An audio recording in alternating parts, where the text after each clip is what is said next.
I'd like to call to order the January 17th meeting of the West Sacramento City Council, Redevelopment Successor Agency, and Financing Authority. We're going to begin tonight, as we do each week, with the Pledge of Allegiance. So we'd like to invite our guests to join the council and staff in the pledge, which tonight is going to be led by the Chief of Police. I pledge allegiance to the flag of the United States of America and to the republic for which it stands, one nation, under God, indivisible, with liberty and justice for all. The council did meet in closed session this evening to confer with our real property negotiator regarding 1301 South River Road, 4761 West Capitol Avenue, and 501 North Harbor Boulevard with parties, Outfront Media, and Fulcrum Properties. No action was taken. To confer with our legal counsel regarding one matter of substantial exposure litigation. No action was taken. To consider approval to initiate or intervene in one matter. No action was taken. And to confer with our labor negotiator regarding negotiations with the West Sacramento Police Officers Association, West Sacramento Police Management Association, and Firefighters Association Local 522, and no action was taken. So with that, we're going to proceed to item 1A, which is presentations by the public on matters not on the agenda, but within the jurisdiction of the City Council. As is noted on our agenda, we're prohibited by state law from having a discussion or taking action on items brought up under item 1A, but it is an important opportunity for a public forum. We ask that anyone wishing to address the council on this or any other item this evening to please fill out one of the yellow cards that's available near the front door and turn it into the city clerk. In front of the clerk is a timer that we use to make sure that everybody gets a chance to be heard, and we ask that all comments be limited to no more than 3 minutes. And also in front of the clerk is a flip chart, and that simply indicates which agenda item is currently being considered. We take the cards all the way up to the conclusion of the staff report on any particular agenda item. Once the staff report's done and the council questions or the public testimony have begun, we don't take additional speaking requests. So if you're here for a particular agenda item, please be sure to get the card in before the end of the staff report on that item. We also know that for some folks, speaking in public can cause some anxiety and other allergic reactions. So we ask that there not be any boos or cat calls or actually applause or other demonstrations, and we try to maintain a civil discourse here in the chambers. So with that, we have one request to speak under item 1A, and that's by Morton Guyvet. Welcome. I just want to take this time to introduce myself. I'm Morton Guyvet. I'm the president. There's at the base of the microphone, or there's a city clerk coming your way. Got it? Got it. All right. Just wanted to introduce myself. I'm the president of West Sacramento Little League, Morton Guyvet. And so I just want to take this time and let you see my face and introduce myself. Little League in West Sacramento have a very rich history, and although I understand we're facing some obstacles in the upcoming years, I just want to let you know we want to work together. We look forward to working with the city and trying to overcome those obstacles. And also I'm going to do everything I can to ensure that West Sacramento Little League, is around for a long time to come. So, I'm not going to use the whole 3 minutes, but I'd also like to invite you as our guests to attend our opening day on March 17th. So hopefully we can see some of you there. So thank you very much. Great, thanks so much. Thanks for coming tonight for the introduction. Little League is one of the great traditions. I mean, in America for sure, but definitely in West Sacramento, and so many young boys and girls in our community have grown up in Little League, and it's created such a sense of community and fellowship and neighborship, as well as teaching all the most important skills and values in the community. And but it doesn't just happen, right? For those of us who've grown up with and been a part of Little League, you know, because you have to work the snack bars and somebody's got to be the coach, and you know all the work that it takes, or you think you do until you get on the board and get in a position like yours and see how much is really involved in keeping this enterprise that seems like it's baked into the fabric of America, just keep it going for one more year. And so thank you so much for stepping up and for the leadership. And we do have some facilities, issues that are coming up that we're working through together, but really appreciate the partnership in order to continue to make Little League such a critical part of our community. All right, well, thank you all. Thanks. right, that's all we have under item 1A, so we're going to proceed to item 1B, which is council communications. Are there any reports or other communications this evening? Ms. Andine? Thank you, Mr. Mayor. The West Sacramento Area Flood Control Agency met on December 21st of last year. We approved a temporary access easement to Crown Castle during project construction, and we also received an update on the progress of the Southport Levee Improvement Project, and it continues to be on track. We should see more work. It should be more visible again at the end of the rainy season, hopefully in April. And I'll get another update tomorrow at tomorrow's meeting. And I'll bring that back at our next meeting. Thank you. Mr. Johannesson, Mayor Pro Tem Ledesma? Yeah, I just have one item to report is, trying to find the date. This last week ago, Monday, we had the meeting of the Yolo County Transportation District. A short agenda, but one of the items we had was the transportation planning that the county has been working on for some time, but they brought in a draft form. I believe they're planning to come here in February, the February meeting, to make the presentation to the city council. They're going to all the city councils and the county supervisors next. Overall,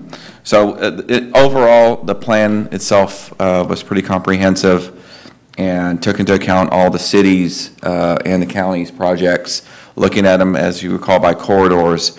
Obviously, the big $100,000 question, actually it's over $1 billion question, is how we're going to fund all that and where the source is going to come from, which brings into discussions around possible sales tax throughout the county or other mechanisms that might fund it.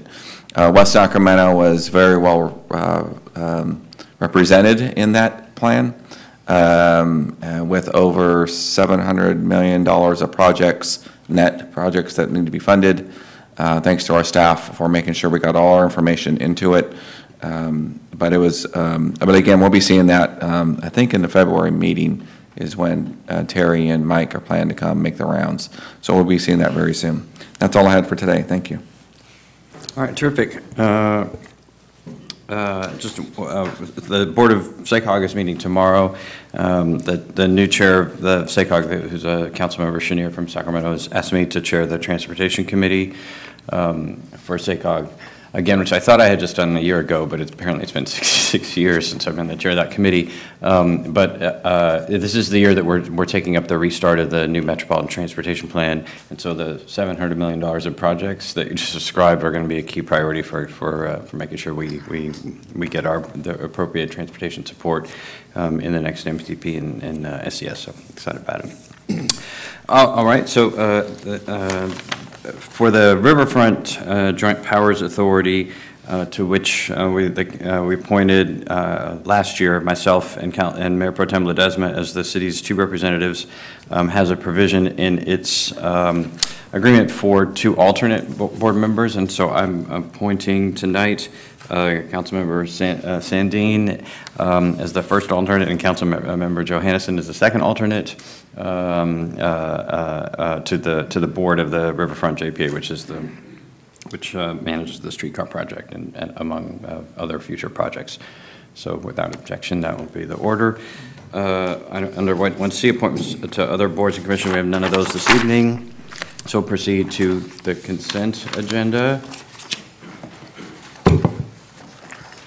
which is items 2 through 9. And there's a memo at the council members' desks regarding agenda item number 2. And are there any items to remove from consent, or any items for separate question or comment? Mr. Johannesson? Number 6. And number 5, please.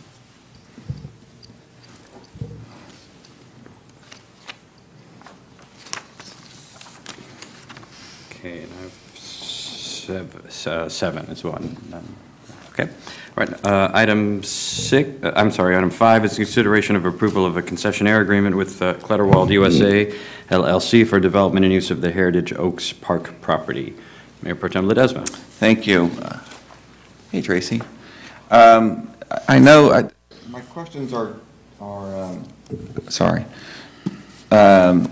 Just around the terms of the agreement and the approach of the agreement by using the concessionaire sort of approach, I'm fine with. And I just would hoping you can kind of walk through the phasing of the construction. And I know we have a revised site plan. If you can just go over some highlights of that, just to make sure I'm clear on what changed and why. Because I think that's where, for me, I'm kind of, my concerns around it, I'm supportive of this, but I am still concerned around both Village Parkway and Lake Washington in the approaches because of just how the traffic patterns and bike ped access will go. So if you wouldn't mind just kind of going through that. Sure. Thank you. Sure. So we went with the concessionaire agreement just because the nature of this use involves a lot of public-private interaction and spaces. And so the concessionaire agreement fit a little bit better than a typical lease would, just because of so much public interaction in the spaces associated with the ropes course operation. And then what we tried to do, the scope of the project hasn't changed that much, but we did try to work to condense the footprint, first of all, so that we had more opportunity to develop the rest of the park site, the balance of the park site. And initially, the way the site plan was laid out, it wound up taking up, with the parking included, a good portion of the site, leaving a lot less available space for future park development. So, and that was one of my questions around the intended, what you envision or intending to develop, just more park space that the city would kind of take ownership of, is that? Correct. Okay. Just to have more public amenities, a lot of which may be informed by the update of the Parks Master Plan effort that's underway. Okay. The phases of construction, there are multiple phases both for Clutterwald and the city on the park site. So the first phase is the Clutterwald, as part of this agreement, will actually advance the design of the city's street frontage improvements. That will help to save time. It will help coordinate the off-site and on-site design improvements. And it also allows us, through the agreement and the terms of the agreement, to use more of the in lieu fee received by the developer to go towards the construction improvements versus both design and construction, which we do need every dollar of that in lieu fee to cover the city's street frontage improvements around the perimeter of the park site. The next phase for Clutterwald is actually to begin work on site, the ropes course, preparing the trees, and creating a smaller building that will house storage, public restrooms, and the check-in space for the ropes course. All of the ropes course equipment in the trees and parking. In addition to that, there are some other public amenities included in Phase 1. That includes play structure, a shaded play structure, and amenities around the play structure area, including benches and picnic tables and seating, drinking fountains, and some trails within the site. Parking to accommodate up to 40 spaces, including school buses, and bike lock stands, and I think that's generally it in Phase 1B. Phase 2 would be constructed if certain performance milestones are met, and that really is an expansion of the existing building that they're constructing to include more concessions and outdoor space, as well as a shade structure for events and for groups that will be predominantly using the ropes course. Some of the ropes courses in the area or in the region have all indicated that if they had a do-over, they would build a space for groups that come for team building or education opportunities to have to gather pre- and post-ropes course activities. And so that shade structure would satisfy that need. Additional picnic tables, additional trails within the property, and that's in Phase 2 for Clutterwald. And then the city has 2 phases of improvements associated with this. Phase 1 is constructing the street frontage improvements. Phase 2 is actually implementing, if grant funding is received, the grant scope of work, which is related to outdoor environmental education on the site. So on the map, that's everything in orange, that Yes. how we would approach that, okay. So the footprint of Clutterwald's scope has shifted a little bit more away from Village Parkway, and it's smaller. And then, as you pointed out, the rest of the development of the park would is the city's responsibility. do we have a sense of, I know we want to be informed by the Parks Master Plan, but kind of timing we're looking at, that might take place? Is it a 2-year horizon, a 5-year horizon? Well, it depends if we receive the grant funding also, because the grant scope of work hasn't been, I mean, the scope of work's been proposed, but we don't have designs for that, and so the design of that scope will definitely, impact the balance of the property available for development. And so if we receive the grant funding, that would be about a 2-year process. Okay. And I think that's all I wanted to make sure I had an understanding of and we could articulate today. I did just have some comments because I think this has been my, a couple of concerns, or at least things we want to keep our eye on, is the remainder of the park that is now up against Village Parkway, and that's remaining ours, is that we do want to see that built out as well. I know that's dependent on a lot of funding factors. And certainly the remainder of the park, I think, will be active and will be an amenity for the city and for the residents and kids coming from all over. That'll make it enough, but having half a park may just seem unfinished. Mm-hmm. So as much as we can kind of plan around that, I think is going to be a good thing for us to have. So I'd ask you to kind of keep our eye on that. The other one is probably outside of the scope a little bit of just the plan in Colorado. It's just around Village Parkway and Lake Washington, because this parking for 40 cars, including buses, the inference is there it's going to be popular. There's going to be people there, and there's going to be traffic, which is terrific. But Village Parkway is not currently in a state where it could kind of handle that kind of a heavy dose of traffic on peak times, on weekends and summer days, especially around bike ped. I know there's improvements being planned on Village Parkway by the current development going on. I know there's to the east of Village Parkway, there's anticipated development. And so I'm just going to ask staff a little bit outside of that to really look at Village Parkway. There's only one side of it that has a bike lane, and with buses and cars coming to get there, we want to make it as accessible by everyone, including those on bikes, and that's probably more so. So I'm not sure what the solution is for that, but we need to have a strategy around Village Parkway for bike access coming from north and south on Village Parkway, and even on Lake Washington. I know there will be some improvements there, but they're both very narrow roads with very little room. And if this is going to be an amenity, we want this to be a success. We've got a plan for its success.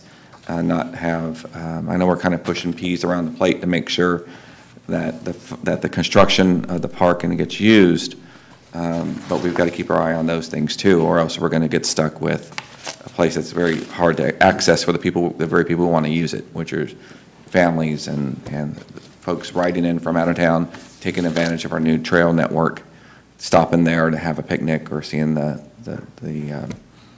using the ropes program they have there. So those are my 2 areas that I want to make sure I have the staff circle, and we kind of work towards going forward.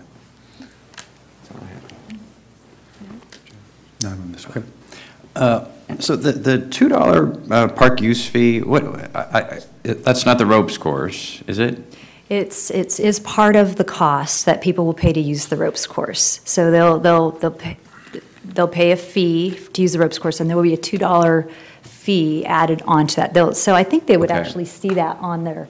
All right, and those are the only people who will be paying a park user fee. Yes. Okay. Yes. And all the things that the Mayor Pro Tem said about the value and the benefit of the project stipulate, because we've been working on this for a while, but now that we're ready to sign the marriage documents, I'd like to think about the divorce ahead. So under the terms, it's a 10-year term under which we have the ability to exit the agreement if there's a default. And Clutterwall would have the ability to exit the agreement for no reason at all with a 30-day notice. Am I reading that right? Is that?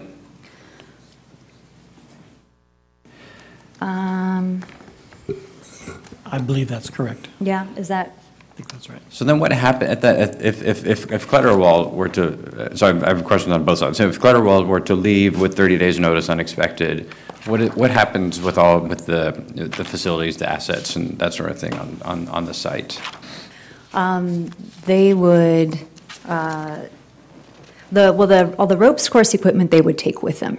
They would take that down, or if Clutterwald chose to leave, they do have the option with the city's approval to look at having another company come in and operate the ropes course, but that would be something that we would have to review and approve.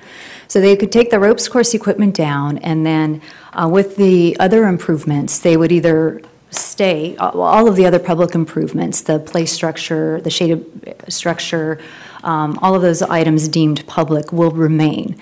The one piece that is in question is the concession reception building, and there is an option for them to actually potentially remove all of that. So there is the flexibility. I don't know, Jeff, if you found the section in the agreement. I'll Section try to flip to 28. So as I read it, and the ropes course material, the kiosk, which I think is the Phase 1 building that you're talking about, and other personal property and trade fixtures that are built or installed remain the property of Clutterwald. But at the termination, concessionaire surrenders the property and any permanent improvements to the city at no cost. So as I read that, my assumption was that if we moved to Phase 2 and a more robust structure was constructed there, that would remain. It seems like that would be important to know.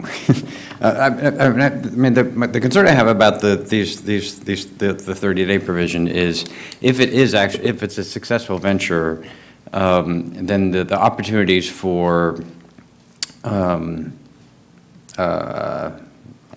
leverage, I think, is the legal term, when you can simply threaten to, when only one party can threaten to end that venture, and our community and the neighborhood is all become accustomed to this, and it becomes like Little League, and it's something everyone expects to happen.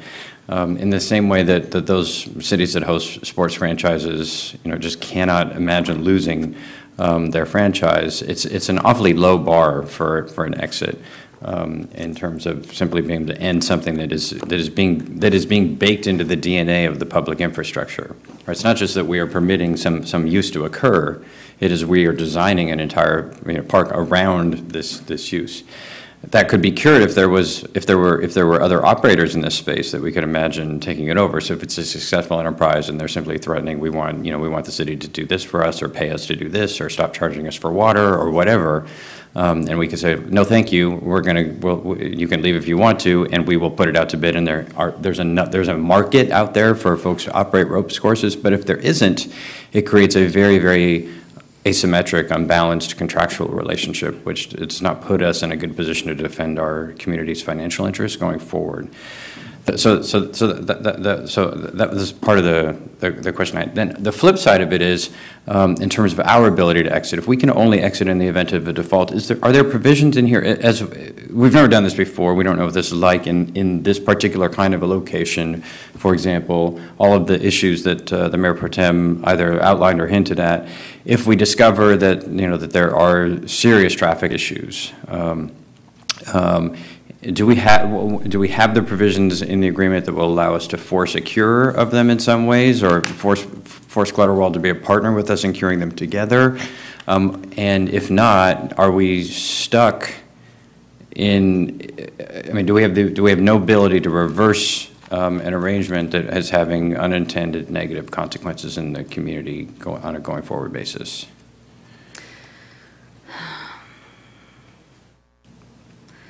Well, in terms of making additional improvements to the property, public improvements to the property, we don't have anything in this agreement that would speak to that kind of financial partnership. In terms of their operations, I know we will require city review and approval of any special events that they have on the site, and that would occur primarily with Phase 2 of the improvements, which we would treat probably similar to what we did with the barn and develop a policy associated with that. So if there was non-performance, then we wouldn't give the approval to do the special events. But in terms of operation of the business itself, I'm not sure we have the language in here that you'd be looking for to kind of address that issue. We have maintenance obligations that are required, so we can cure those. We do have that. We do not have, as far as I can recall, we don't have anything that speaks specifically to traffic as an issue, for example.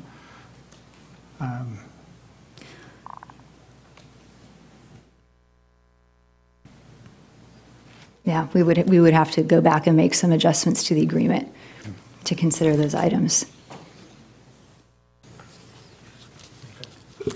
I can say that we did use other ropes course concessionaire lease agreements as an example for developing this one, and so we've included almost everything that we've seen in the other ones. Not to say that we shouldn't make adjustments to this one, but that was our guideline. Okay. Yes. We do have Clutterwald here, if you would like to entertain a response from them regarding the question. I don't, well, maybe after you spoke with them, because I'm really interested in just the relative, the symmetry in a contractual arrangement, not what their intentions are. No, we would never do that to you, of course not, but we wouldn't be entering into a partnership without, if we thought that was really a real possibility. But in a legal contract for a 10-year period, I've been through enough of these that we do have to make sure we're protecting some core interests for foreseeable events. So, I don't, are there any other questions at council at the moment? Okay. Maybe let me pull this one from consent. Okay. And if I don't know, I need to think about it. Maybe you want to confer with the Clutterwald team as well. But I know I just needed some time to process some of the issues and answers that you've given. Maybe you have additional information. We'll come back to it. Sure. That's okay? Yep, that's fine. Yep. Okay, great, thanks. Okay, then the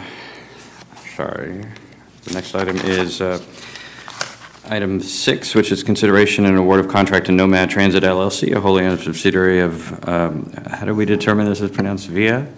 VIA Transportation, Inc., for the pilot flexible transportation service. Mr. Johannesson. Thank you, Mr. Mayor. Hi, Sarah. So on this, I just wanted to be sure, this is going to be a citywide on-demand rideshare service, and I want to make sure that we're actually addressing the needs of a lot of the population that's in need. My focus is really on the age-friendly considerations. In the scope of work, under the baseline service parameters, we have a discussion about wheelchair accessible vehicles. We also have the technology that's going to be used, for example, a phone booking option, and also smartphone applications. So I'd like to make sure that we're looking at folks that don't have smartphones, that have to pay in cash, so we're not excluding a significant population of folks that aren't into technology and they need to use cash. So maybe some exploration of perhaps purchasing vouchers that could be used online, or some way to do some kind of cash transfer that's easy for folks that, maybe at the senior center or something like that. But at least some thought into that, so we can make sure that those folks can use this as well. Absolutely. So, and that is something that we're planning on working in coordination with VIA on, making sure that there's a solution for unbanked customers, as well as probably doing a little bit of targeted outreach with our senior community to maybe do a little education around using smartphones, using the service, and making sure that people are comfortable trying to access this. Yeah, and as part of this process, there's going to be some community outreach. And are there questions going to be asked? What would you need to know, or how would you use this, or would you be able to use this? Would you know how to use it? Those types of things. So you can kind of flesh out some of those issues that might be resolvable. Yeah, absolutely. And also note that we have been working with SACOG on some technical assistance. They're helping us to look into those needs of our senior community a little bit more, specifically trying to find out what are their needs and to be able to use a service like this. Great. Okay. Thank you. Mayor Pro Tem Ledesma. Thank you. Just a couple of quick points on the phasing, and just back to, it sounds like during phase 1 and phase 2, you're going to be really sort of phase 1 scoping out where, what, how often, all that kind of the plan.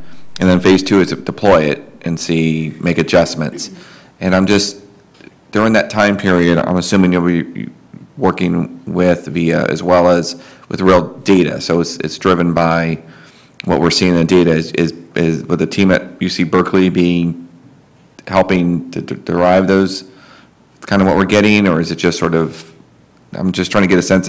And then 2, how will we be brought into the loop on that? Will we be coming doing check-ins, like these are things we found in the first 2 weeks? And what I'm careful around is just how we sculpt it to not, to make sure it's data-driven and not necessarily by voices in the community who say they're not getting enough service, or it's got to be data-driven more than anything, I guess, is what I'm after. And how will we know how those changes are being made? Absolutely, and I did actually prepare a slide just to be able to walk through that phasing and the timeline a little bit more clearly, because I know it may not have been perfectly transparent in the staff report, if you don't mind, Chris.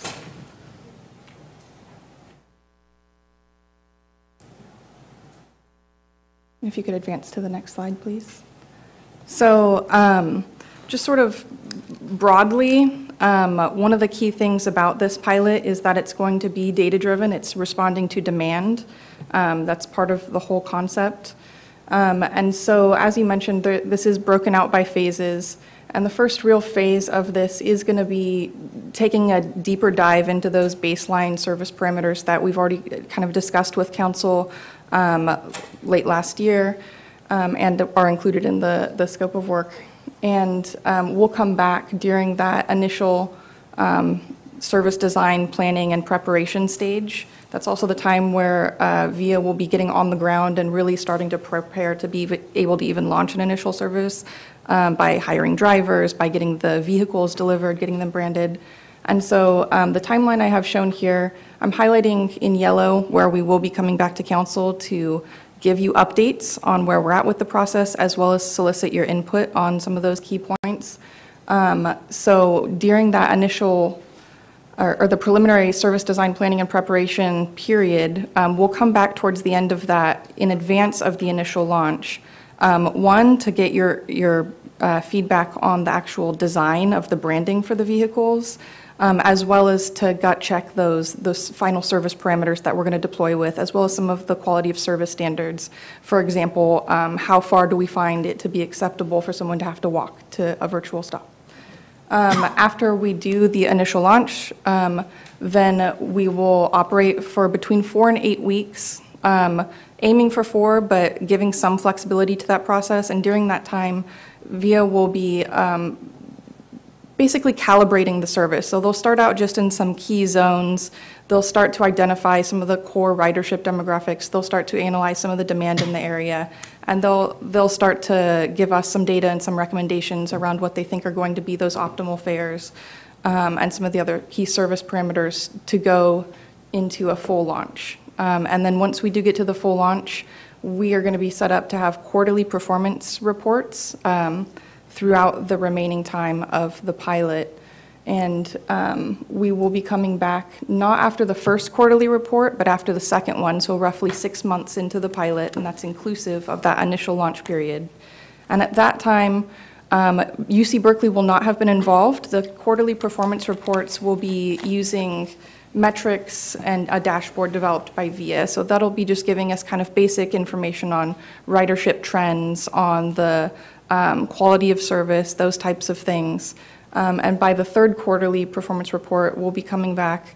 And at that time, we'll be raising a discussion to council to consider extending the contract a little bit longer. And the reason for that is because the actual final performance evaluation report, which is going to be conducted by UC Berkeley and will be much more robust in the performance metrics that it's looking at, it'll require 4 to 8 weeks after the end of the pilot. So we'll be coming back at the third quarterly report to request a slight extension in order to avoid a gap in service, essentially. Once we do return with the final performance evaluation report findings, at that time, then we would submit to council that data in order to make a decision about continuing the service. Okay. Thank you, Sarah. So I'm actually going to suggest a much more aggressive approach. So we when we began the process, this is a city pilot. It isn't a, we didn't agree to be a test bed for VIA. The pilot was derived from our mobility action plan and our general plan and other work that's been underway. So we're attempting to create a set of service alternatives, to innovate, to iterate, to evaluate for what the city's interests are. Once we had that basic concept underway and we did the RFP, we couldn't talk about it at the council in any significant way because we were advised by you and the attorney that, well, you can't do that because it's going to be live out on the street, and so you can't do too much with it. So we didn't have we had an extensive policy discussion, but not in the way that we normally would. Then it came back and we had a single proposal in front of us that we same thing, right, essentially. So the policy discussions and framing of this have been fairly limited, and we're now in the stage where the pilot's happening. For me, it's very important that we don't simply say go off and do it and then come back and report to us, towards the end, and we'll decide whether or not to continue. I'm not interested in that. I'm interested. We're trying to. This may be the most important thing that we do this year in some respects. If we really can develop a system of mobility that replaces a pretty unsuccessful 20th century transit model with something that really works in a way that's inclusive and equitable across our community and gets people to where they want to go in an affordable way, it's a huge contribution, not just our, forever in a big way in our city. So, but we don't know how yet. So we need to be much more involved in the way that the pilot is rolled out and the policy parameters and the standards and that sort of thing, how we're testing it to assure that we're maximizing the chances it's going to meet the needs of the community and the policy parameters that we've only been able to kind of very, very broadly and generally talk about into the past. So I would actually suggest that we plan on coming back to council every single month during the pilot, not with just a general update, but pick some topics. Originally, I thought, when I read the staff report and it said, we should delegate to there are key policy issues and therefore the council should delegate to the city manager the decisions about those key policy issues, and I kind of recoiled from it thinking there are key policy issues and that's what the council's job is, and thought, well, okay, maybe there ought to be a council subcommittee, but then quickly realized, we've got a council member who's been leading this work at Yolo County Transit, another one who's been leading it through Age Friendly and through technology, another one who doing Age Friendly and wrote her dissertation on it. I mean, it's the entire council that has a lot of expertise and connectivity around all the domains of this issue that needs to be engaged in a much more serious way. And also to keep making sure that we're putting the city and its residents at the center and not VIA alone. But also for me, and I think this gets to the Mayor Pro Tem's comment about data, is to make sure that we are approaching this from a continued approach and in a mindset of we are innovating and iterating and testing. That we are not attempting in 2018 to deploy the perfect mobility solution, as though we already know what that is. So I think the kind of the tension of the discussion that we will have, and even that each of us has inside our own heads, the kind of issues that Mr. Johannesson just raised, which when I hear, I'm like, yes, we need to be doing that, and then I'm remembering, but if I had said the same thing when Uber came out, okay, we need to have a set of parameters, and of course, nobody's going to get in a stranger's car, and so we can't have an expectation that that's going to happen, and nobody's going to drive a stranger around in that car. So that's not that we're going to set a service standard a priori before any testing whatsoever that says that model's not going to work. Well, it turns out people were, and if you asked people back then, what would you do? They uniformly said, no, there's no way I'd ever get in a stranger's car. There's no way I'd ever drive a stranger around. And so when we begin with people's when we say that it'll show up in the demand, well, it only shows up in the demand if we provide the supply. And we create some opportunities for people to be able to do these things. So even A/B testing, you know, okay, let's experiment with $3 fares in this part, you know, for these kind of trips, and $5 here. Or I'm not opposed personally to, okay, it costs this much. We're going to test for a month a fare structure in one part of the city and another fare structure in another part of the city, because we're trying to get information through this process and not simply think that this is the system and we're not just tweaking the system to make it work better, we're figuring out what fundamental elements can work. So I would suggest that we do that. And not necessarily, the VIA contract does not provide for them coming to a monthly council meeting. That's fine. It's not really their issues. But I think for us to be able to start to engage, pick some of these things. Okay, let's spend February talking about payment options and around walking distances or something. And not just for the purpose of a 5-minute here, it should be, nobody should walk more than 50 feet, but let's figure out how should we think about those standards? What should we think about? And what should you think about? What should VIA think about? What should our partners think about as they're doing that? I think each time this comes forward, I felt like council's been ready to jump in, and it hasn't been the right moment, and we're going to have to start creating those moments. So I would suggest that we plan on, during the life of the pilot, coming back monthly, both with an update on how the thing is going and what choices have had to be made, but also to pick a topic or 2 or 3 that the council really could sink their teeth into, that have popped up during these meetings, but that in the past, but we haven't really had a chance to really engage seriously. I agree, yep. Okay. All right, anything else on this one? All right, thank you. And the last consent agenda item is item 7, which is a consideration of information on the upcoming outreach meeting for the Sycamore Trail Phase 2 and 3 extension project.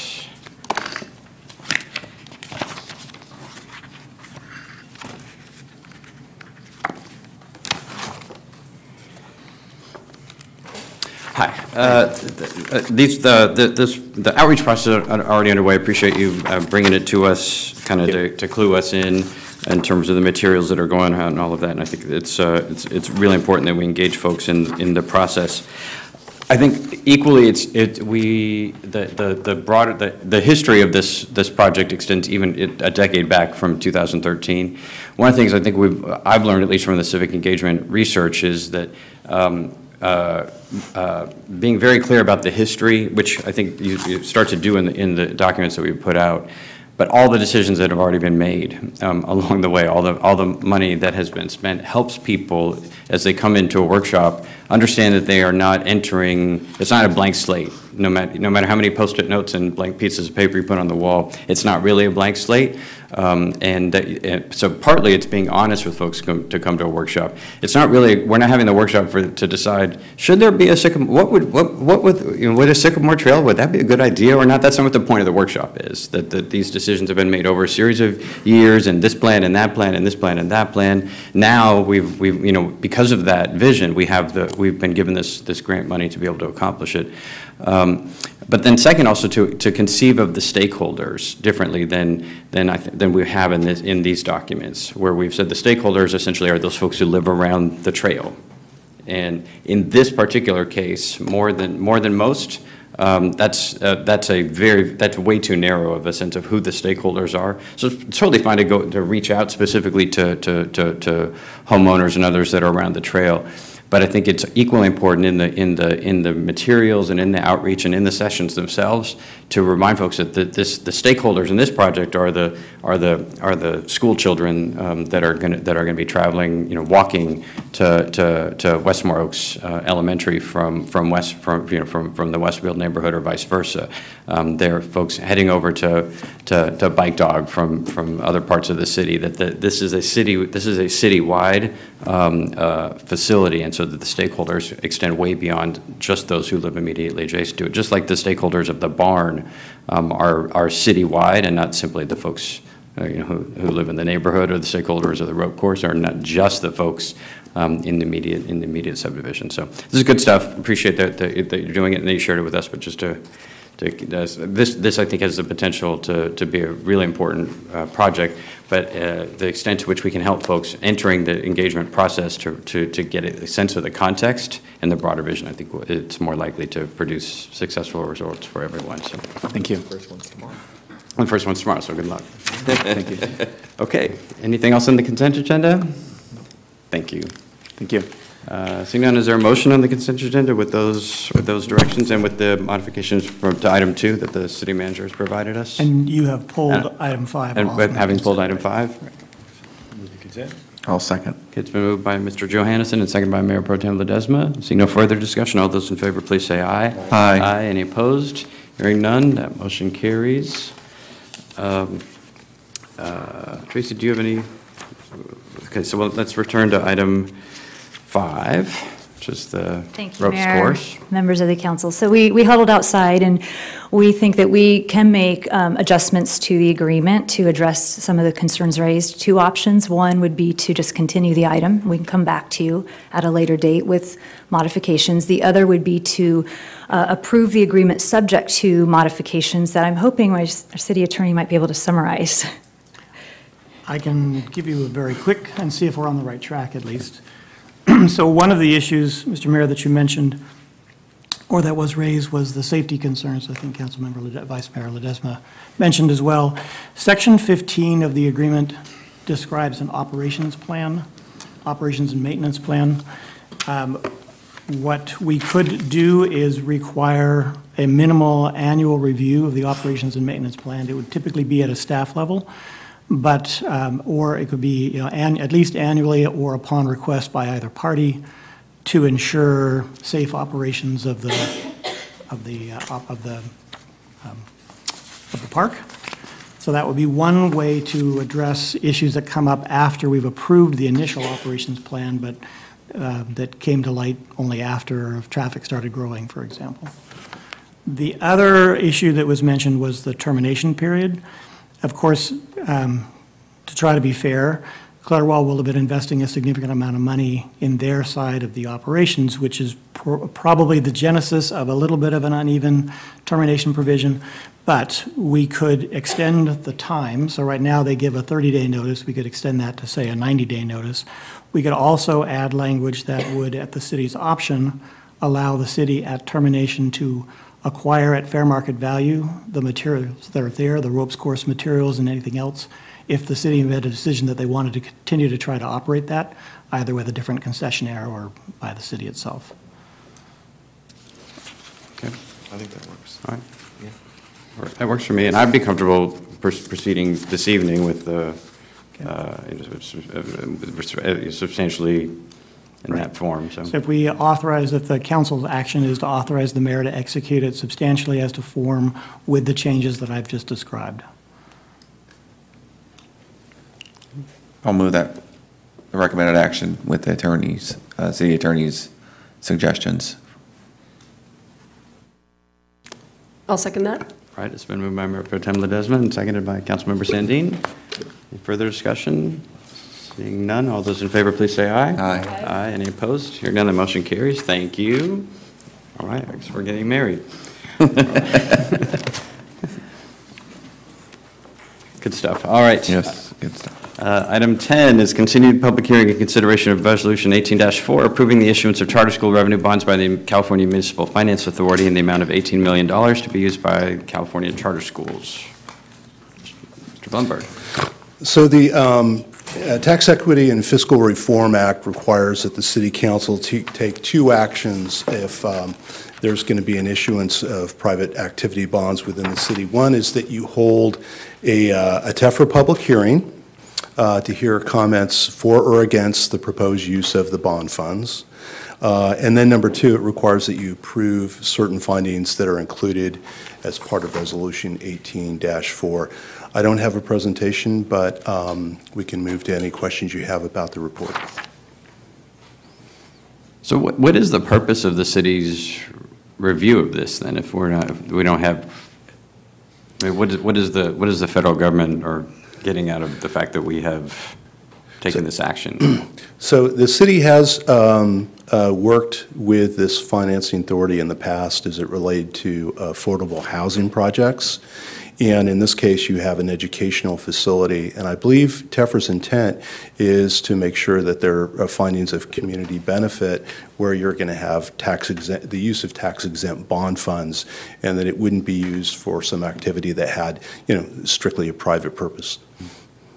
And we haven't received anything from the school district about this particular issuance? We have not. Okay. And I know in the tax reform bill, at least in, one of the many thousands of versions, or several of the versions, the private activity bonds were at some risk. That's correct. But in the end, they maintained them. They were maintained in substantially the same form. Yeah, they did eliminate refundings, which the city has done many in the past few years, but private activity bonds survived. All right, any other questions before we open the public hearing? All right, seeing none, we'll open the public hearing on item 10. We don't have any requests to speak on it, but because it is a public hearing, does anyone wish to address the council on this item? Seeing none, then we'll close the public hearing on item 10. Return to the council for any further questions or discussion or for a motion. I'll move the recommended action. Okay, it's been moved by Mayor Pro Tem Ledesma, seconded by Councilmember Ledesma. Any further discussion? Councilmember Johannesson. What did I say? Both times? Yes. Okay. So It's been a long day. A very long day. Seconded by Councilmember Johannesson. Seeing no further discussion, all those in favor, please say aye. Aye. Aye. Any opposed? Hearing none, that motion carries. Brings us to item 11, which is a public hearing to consider the closeout of Community Development Block Grant 14 CDBG 9894. Well, good evening, council. Before we get Amber up here, since it is her first council item, I know a lot of you know her, but I just want to formally introduce her. One of the newest members of the Economic Development and Housing staff. Amber has taken over CDBG and housing activities in our department. Just wanted to point out she was a Summer Steps intern that joined us in May of 2016, graduate from UC Davis, but more importantly, she's a River City High graduate, born and raised in West Sacramento. So without further ado, I want to introduce Amber Whitaker. Thanks. Welcome. Welcome. Good evening, Mr. Mayor and members of council. So I'm here tonight to present the closeout of the city's 2014 Community Development Block Grant and to respectfully request that the council hold a public hearing to receive any comment regarding the activities funded with the grant. So to begin the presentation, the city's 2014 state CDBG grant made available $815,000 in addition to program income to fund the following activities. The city was able to fund a 3-year contract with Project Sentinel, a fair housing consultant, to provide fair housing counseling and education to low-income residents within the city. Currently, the city is entering into a new contract with Project Sentinel using its 2017-2018 CDBG allocation. In addition, a homeless coordinator position was funded with a grant to ensure that homeless persons within the city were linked with supportive services, such as help applying for health care or finding stable housing situations. Also, preschool tuition assistance was provided to low-income families whose children attended the participating Learning Ladder preschool here in the city. Also funded with the grant was a contract with Opening Doors, a social services organization, to provide micro-enterprise technical assistance classes. These classes were made available to low-income persons owning or expressing interest in owning a small business. Classes included topics such as business financing, marketing, and human resources issues. In addition to the classes, financial assistance was provided to those businesses who completed the classes in the form of a 3-to-1 matching grant up to $5,000. 4 $5,000 grants were approved, and those grants went to fund business-related costs such as equipment or supplies. During the grant's term, $1.1 million in CDBG program income was used for the off-site infrastructure for the West Gateway Place affordable housing project. So the funding helped leverage the additional funding sources that were needed for that project that ended up costing over $24 million. Lastly, grant funding was provided to conduct a public safety study to evaluate the police and fire departments, facilities, technology, equipment, and staffing needs in order to improve the response times to calls for service. So this concludes my presentation, and at this time, I respectfully ask council to open a public hearing in accordance with CDBG regulations. Thank you. All right, before we do that, are there any questions?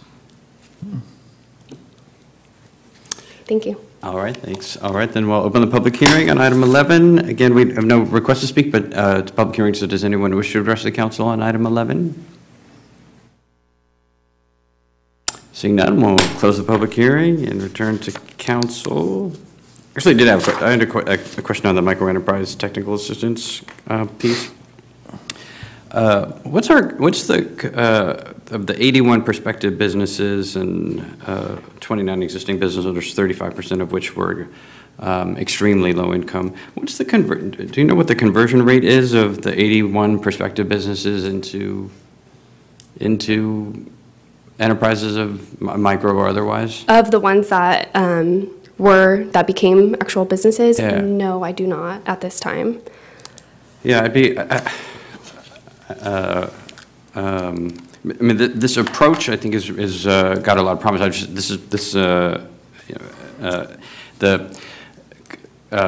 Starting your own company at the extremely low income, we've been putting this chart in our council agendas for now 20 years, I think, is pretty low income, right? For a single individual, they're making under $16,000 a year to be in that category. And so then you're then in a workshop about starting your own business. And so I'm just I'm curious how that's actually working. You know, what our outcomes are looking like in terms of the conversions into actual enterprises or employment or other. So typically what we get back are output measures. This many people came to a workshop. This many people took a brochure. But really interested in what's the actual impact now that we have more control over this program than we did before. So not for today, but maybe at some point we could get some additional information about the success on that program. You've also provided in here all the details are all on the extremely low income score. That maybe that's the CDBG requirement. It would be helpful to know at least in the other low income categories as well. What percentage of the preschool tuition assistance, for example, was in the low income category more broadly than solely the extremely low income. But clearly we have a lot of needs that we've been funding through CDBG, but with the increased flexibility that we got. But this is it's a good report and it's really helpful, and obviously it's federally mandated. So thanks. No, that was very good. Good questions. Thank you. Thank you. All right. This one didn't require any action. It's simply the public hearing is required by law. The only thing, I found that the public safety study, having those reports attached, they were really interesting, and I think it speaks to your comment about some of the outcomes as well in the other areas for the technical assistance. It would be nice to have the outcome. I know this is a requirement, so it's somewhat pro forma. We need to close out and we need to go through this public hearing process, but I think the products from this and the impacts in the city, I think it's important to take note of those, even though we have this kind of pro forma requirement. But particularly the public safety studies, I think those will serve us well going forward, really informative. So thank you. Okay, thank you. Mr. Johannesson. Yeah, thank you, Mr. Mayor. Yeah, I just wanted to also point out how beneficial these funds have been for our city in the development of kind of these needs that are hard to fund anyway. And I'd like to call out the affordable housing piece. We're all trying to produce affordable housing. And this particular grant was instrumental in helping develop the West Gateway Place affordable housing project, and Westside Housing Development Corporation is a partner in that as Jamboree. But we were just all notified that the National Association of Home Builders, their Best in America Living Award gave this project a platinum award for multifamily affordability. That's a great award and a great recognition of this project, and it wouldn't have been possible without these types of grant funds. Great, thank you. Great point. So true.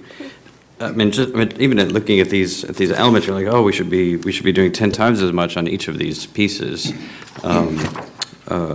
And 5 years ago, we couldn't do it, or maybe it was 10, before we became an entitlement city. And these were really pro forma reports because we would apply for whatever Louise told us the analyst in HCD liked that year and was going to give a couple extra points, where we'd apply to do that thing. Maybe it was a mobile home windshield survey, or who knows, whatever it was. But it was whatever we needed to do in order to go get that money.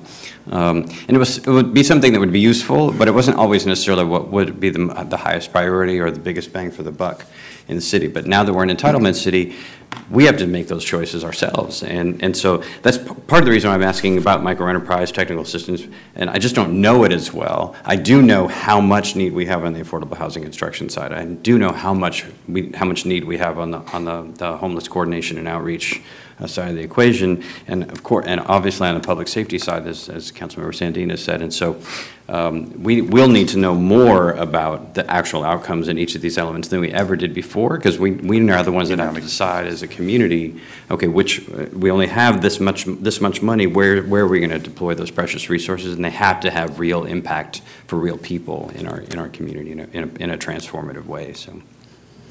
Okay, thank you. Okay, great, thanks. Thank you.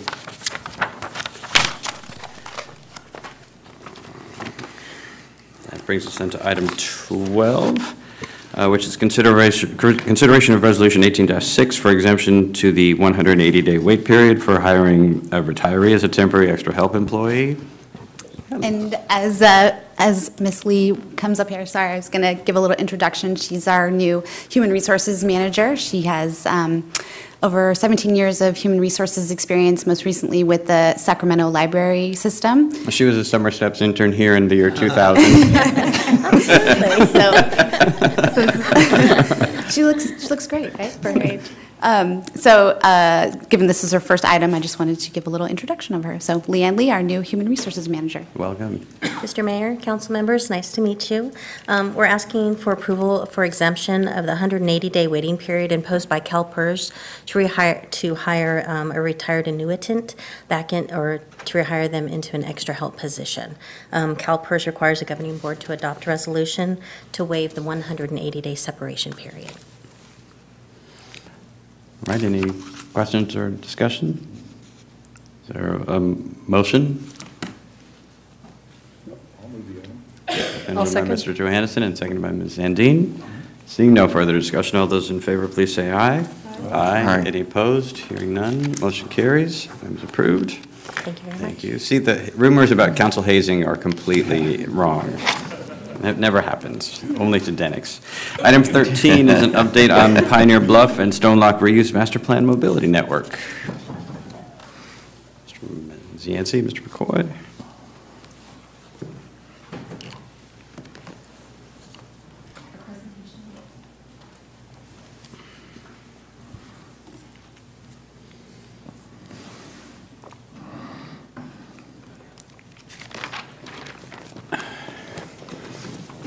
Good evening. I'm going to give you a brief overview of what we've been up to in terms of the reuse master plan, just to orient everybody, and then to also talk about the mobility network alternatives. And I'm going to hand the presentation over to Jason McCoy to talk about how we have been integrating our work on the reuse master plan with the Broadway Bridge PAED phase of the project, and then I'll conclude with sort of what will happen if council approves the 4 recommendations that are included in the staff report and what that means for the master plan and the work that Jason is doing with the Broadway Bridge. The reuse master plan commenced work in mid-2015 upon award of a Strategic Growth Council grant and about $400,000. It's really an expansion of the Pioneer Bluff Transition Plan. The work program for the grant was built on what was contained in the Pioneer Bluff Transition Plan. The format of the resultant document is going to be very similar to what the council has seen before with the Washington Realize document. It's not a visioning document. The vision has been set by the general plan. It really is a document that's designed to do due diligence. So it's a compilation of engineering analysis, cost estimates, due diligence in terms of like reaching out to our regulatory agencies, and sort of recommends either further action or implementation measures depending upon what can be achieved in sort of a near-term future. And just like Washington realized had no CEQA attached to this document will have no CEQA attached to it either. We're in the home stretch. I've presented other items at consent before in terms of just how things have been chugging along, and we're really at our first opportunity to come in front of the council and talk about sort of how there's marriage is occurring between Broadway Bridge and Pioneer Bluff, and to get the council's direction on how we should be proceeding. There'll be 4 volumes in the Pioneer Bluff transition plan, and typically this work would accompany those volumes. Typically you would be seeing the existing conditions assessment and the transition studies and the investment strategies that would be included in this document along with these recommendations, and Jason and I will talk a little bit about why this is coming in advance of that, so if you'll bear with me. My presentation will include a little extra information that typically would be contained in those extra documents. The objective that we have with the reuse master plan is to articulate the path for achieving this development potential. This development potential is articulated in the general plan. We've done additional work with EPS on the rail relocation study to sort of fine-grain down what we think the jobs and housing build-out will look like, what we think that assessed value will look like in the future. And so that's the end game, is to figure out what's the mobility network that's needed to support this development potential. And we're really looking at how can we transition to this from the existing economic conditions, which are non-conforming land uses, 0 households, and as of 2014, only about $47 million in assessed value. The path to establish the sort of mobility network alternatives is sort of multi-parted. First, we really tried to mine the existing documentation that's out there. And so the diagram that you see in the middle, that would be in the reuse master plan, and that's an attempt to sort of reconcile all the different various inputs that we're receiving from the source documents that I sort of put together in a little collage for you, so you can see we're gathering a lot of information from either the general plan or the Bridge District Specific Plan, Southport Framework Plan, which all have CEQA attached to them, and then these other advisory documents like the Riverfront Master Plan, the Bike Ped Trail Master Plan, that are informing what the mobility network should be doing, how it should be operating, how it should be functioning, its outcomes. Jason and I presented a joint item to the council in October of 2015 in a Broadway Bridge workshop, and we described the tension between Broadway Bridge and the reuse master plan. And so we took that direction into consideration and said, how can we engineer the street grid to manage all of these demands that are on it? We went to the Transportation Mobility Infrastructure Commission as well as the Economic Development and Housing Commission and came to them and said, here's some metrics that we propose to use. We propose that we measure the outcome and look at how we're promoting transit opportunities, enhanced connectivity, how we're incorporating the urban standards that were established in the Bridge District in Washington, so going to those existing documents and picking up a lot of those standards like appropriate block sizes, appropriate widths of sidewalk, appropriate metrics for connectivity. And then we looked out to what the legislative demands are coming to us in terms of what Senate Bill 375 and 743 say about transitioning away from traditional performance standards of street networks that are focused on mitigating driver delay, and really looked at, okay, what do we need to be doing to be integrating in with SACOG's greenhouse gas emissions reduction targets and what their MTP SES says about our region, and looking at what the I-5 mitigation fee program says about the projects that are expected in Pioneer Bluff. So we tried to cast a wide net in terms of what were we considering when we created our mobility network alternatives. Included in your staff report was a matrix with an attempt to compare and contrast those. That was an attempt to distill down those volumes that I told you that have not quite been sewn together yet and brought forth for your consideration. So I'm going to do a quick flyover of the important topics on each of those, but the reuse master plan will go into greater detail about what each of these alternatives do and how they respond to the policy direction, the desired outcomes that are articulated, and how they connect to the layered network concept, which really is the basis for understanding how you get to a complete street in a confined and constrained urban area and how that fits into the cross sections. Typically, you'd see that all together. You're going to see pieces of it tonight. So I'll walk you through those really quickly. Alternative one is effectively the existing conditions. It most closely resembles the circulation diagrams that are in the general plan, Southport Framework Plan, and the Bridge District Specific Plan. It has limited connectivity, and there is a weak link between the land use vision and the roadway network. However, a pro is that it does allow the developer to have as much discretion as possible in terms of the internal circulation. It's very efficient. It leaves the roads in their existing location.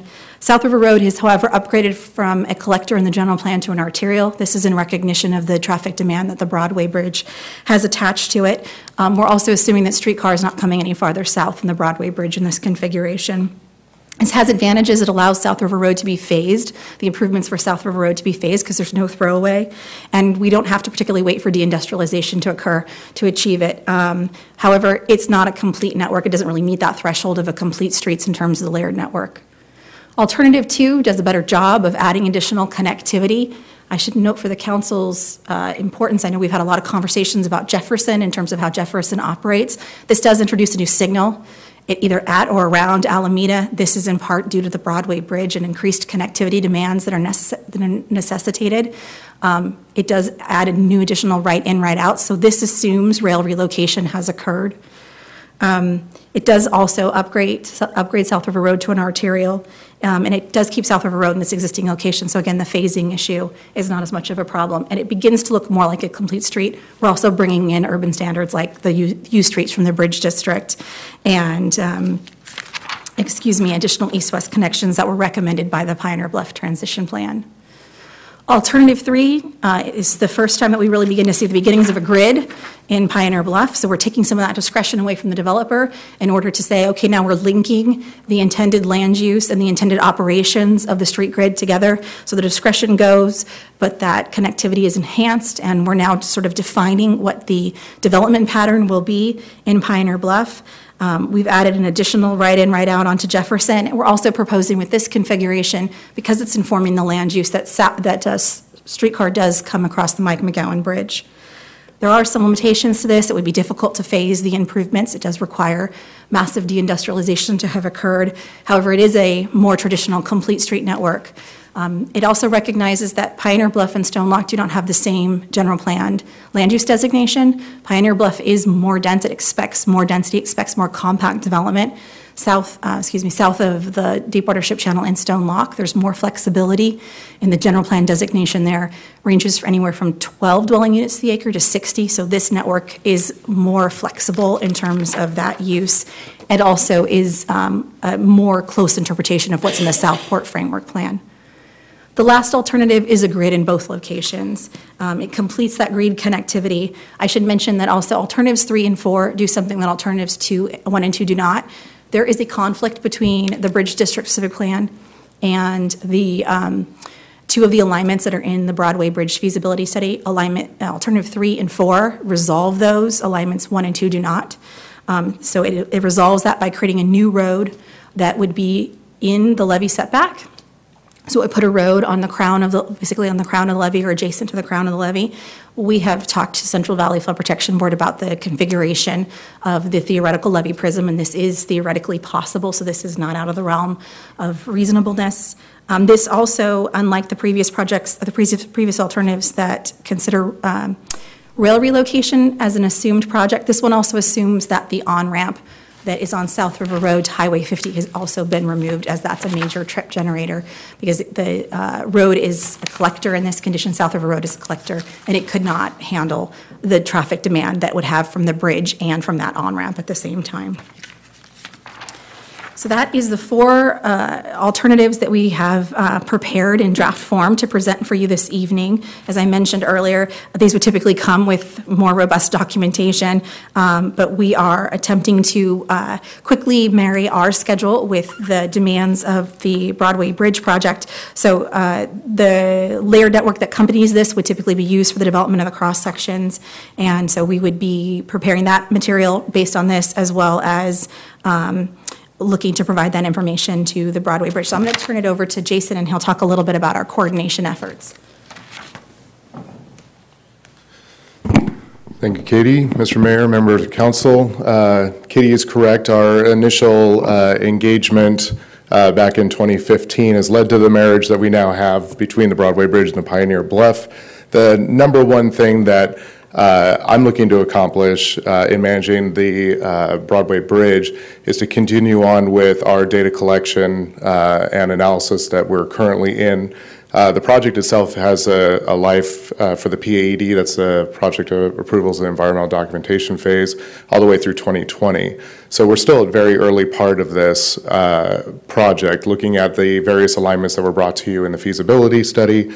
We have since done additional coordination with the U.S. Coast Guard to hone down some of our alternative alignments to determine exactly where the Coast Guard would seek approvals for the location of each of the alignments. We're out there collecting data on flora and fauna. We have sent out AB 52 initial consultation letter, so we're just starting to move forward. We have also conducted the traffic analysis for the existing conditions, but what I need to do now is to understand what the street grid in Pioneer Bluff is going to look like in order for us to do our future opening day and design year analysis. So that's where we're at. At this point, we continue to use the initial alignments that we had brought to you in the feasibility study. As I said, we're just continue to refine these. Each of the alternatives marries very well with the alignments for the Broadway Bridge. So there's nothing that we're proposing with the Broadway Bridge that's going to define precisely the alignment of the street grid in Pioneer Bluff or vice versa. So they seem to be fitting in very well together. We will continue with the analysis on Broadway Bridge, and eventually that'll be brought forward to council for consideration of what a preferred alignment would be as the environmental document progresses. No matter what that alignment is, we'll be able to make it work with Pioneer Bluff. Justin, could you go back? Wait, I was reading the slide while you were talking, and it didn't sound like you were saying the same thing. So alternative alignment A is, if alternative 3 or 4 here was selected, does that not knock out alignment A from consideration for the bridge? Not necessarily, because alignment A could definitely go still into the riverfront street. If, for instance, in one of the alignments, I'll move it to one of the alternatives here. In this alternative, you'll see, I think this is, I believe this is the alternative 3. Yeah. If the alignment were to go directly into 13th Street, which I think is one of the things that was proposed for Riverfront Street, the Broadway Bridge alignment A could fit right into that alignment. If a B alignment were to be recommended for Broadway Bridge, that could fit right into any alignment that would go into 15th Street. The D alignment for Broadway Bridge could be fit right into where it would go into Jefferson via somewhere around Circle Street, depending on the way the grid is laid out. So there isn't anything that would preclude the Broadway Bridge from being to fitting into this grid, whatever proposed alignment is suggested or recommended by the council. Part of what I need to do for the Broadway Bridge, though, is understand how the proposed street grid interacts with the bridge. And at that point, I can tell you from the analysis if a street that's currently shown as a collector on here actually needs to be an arterial based on the projected volume. I won't know that until I actually plug in this grid into our traffic model and actually start doing an analysis. But for right now, the proposed alignments that are before you, as far as the location of the proposed streets, would be able to work with the Broadway Bridge. As far as the volumes, that's yet to be determined after the traffic analysis. But we'd definitely be coming back before council in order to present those findings to you.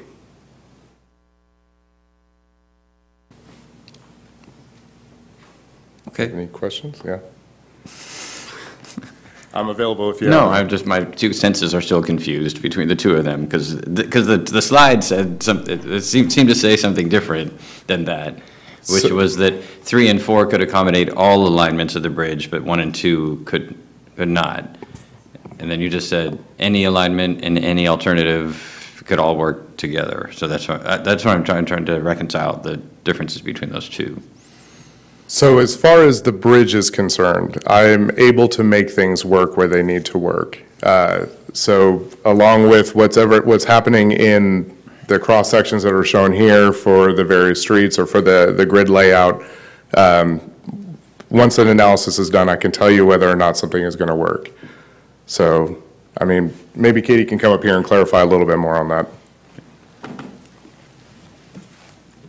When Jason and I were working together on the Broadway Bridge feasibility study back in 2015, and alignments A and B were being identified, A stood out as potentially having an issue with the Riverfront Street connection. And so the feasibility study did include a technical memo that talked about what it would take to effectively unravel the location of Riverfront Street. So there was a path that was articulated in the Broadway Bridge feasibility study that consultant and myself prepared for Jason to say, okay, if you did want to have alignment A or B connect directly into 15th Street, which is where Riverfront Street is designed to connect, here is the path for potentially unwinding that touchdown, that location of Riverfront Street, and it's here are sort of all of the constraints. What I was attempting to communicate with this presentation is that alternatives 3 and 4 take that knowledge that there's some reconciliation that has to occur and proposes a potential reconciliation of that friction. Alternatives 1 and 2 do not propose a reconciled approach to that. And I think what Jason is saying, that would have to come after the Broadway Bridge traffic analysis was done. So the attempt with alternatives 3 and 4 is to say, okay, we know that there's this tension. Here's how we might reconcile that with the entire street grid. Alternatives 1 and 2 effectively passes the buck to the Broadway Bridge and says, you attempt to reconcile that. So I'm hoping I'm clarifying what Jason's statements were, because the feasibility study says there is a path for reconciliation, but does not recommend what the path of reconciliation is. In an attempt to sort of coordinate alternatives 3 and 4 actually recommend what reconciliation of Riverfront Street with the Broadway Bridge could look like. I hope that clarifies things. I have one more slide to present. Thank you. So we are recommending alternative 3, which I apologize, that is not alternative 3. There was a mix-up. That is alternative 3. So we are recommending alternative 3 for inclusion in the reuse master plan. We are recommending its accompanying layered street network for the preparation of the cross sections that would go into the preparation of the preliminary engineering, which would result in the cost estimates for what it would take to build the full street network. Both these two diagrams, along with the cross-sections, would be provided to the Broadway Bridge team, and they would use that for the preparation of their cumulative traffic study, as well as they would coordinate with the reuse master plan on the preparation of their opening day. So I will now move to the correct slide on their opening day conditions. So we are attempting to marry the contents of the reuse master plan and the justifications and the reasonings behind why we're making those recommendations with what the Broadway Bridge is doing. So if we haven't confused you and you would like to approve our recommendations in the staff report, this is what would happen. Following your approval, AECom would work on developing those cross-sections. They've agreed to do it in a 2-week time period. They would also prepare an opening day exhibit to give to the Broadway Bridge folks so they can start working on the traffic analysis. AECom will also prepare the preliminary engineering and cost estimates, and they will also conduct a programmatic build-out scenario for the municipal utilities and put them in the roads that are included in the proposed mobility network. And then Mark Thomas will prepare and conduct the cumulative traffic study and the opening day traffic analysis. I will leave the council with this. The AECom also stands ready to make changes to any of these alternatives that we presented to you. I have a long meeting with them scheduled tomorrow to take any feedback that I receive from the council tonight. If you want a hybrid of this, you like part of one of them and part of another, or you don't like the Alameda connection, or you want all of them to be signals, any of those changes, we can receive those comments from you today and quickly turn around and create a new mobility exhibit, put it into the reuse master plan, and instill in 2 weeks' time, provide it to the Broadway Bridge people. So that concludes Jason's and my presentation, and obviously we are here for any questions, and we thank you for your time and consideration. All right, thank you. Mr. Johannesson, for a question? Yes, thank you. Katie, so the difference between alternative 3 and 4, on both those alternatives, the streetcar is assumed to go across the McGowan Bridge? That is correct. Okay. So it looks like 4, there was an issue with the levee. This would be on the south side of the barge canal. And it looks like the access road would just basically skirt the top of the levee and then cut back into the neighborhood at that point. And the balance would remain we have a plan on parks and trails along the driving. All right. And then in terms of the collector that's on the riverfront to the north of the barge canal, so again, would this have a negative impact on the riverfront planning that we're doing, the master plan that we already have visioned in terms of the use and the kind of the activity and kind of the volume of traffic right along the riverfront? I think no. I think what it does is it just sort of transforms what would be happening along the riverfront. So the riverfront, the setback that's in Pioneer Bluff is actually fairly large. It's larger than in the Bridge District. So the Bridge District is roughly like 85 feet back from the waterside hinge, and Pioneer Bluff is about 135 feet back from the waterside hinge. So it's very large, and I think having a road potentially in that space could activate it and create eyes on the street that otherwise a large setback like that would maybe not do. One of the concerns that I think that needs to be weighed in terms of what's being done in the Pioneer Bluff setback and what actions do we want to take about the flood protection solution in Pioneer Bluff is related to the question that you have at hand, is how do you activate this very large open space and have buildings sort of reinforce that activity when it's so large. And so one potential solution is a road, and that solution's actually talked about in the Bridge District specific plan. There are these loop road concepts that effectively do what this large road would do, which is put a road on the crown of the levee and allow people to drive up, park really adjacent to a walking or cycle track area, and instead of having to use a universal street to get there. So I think it's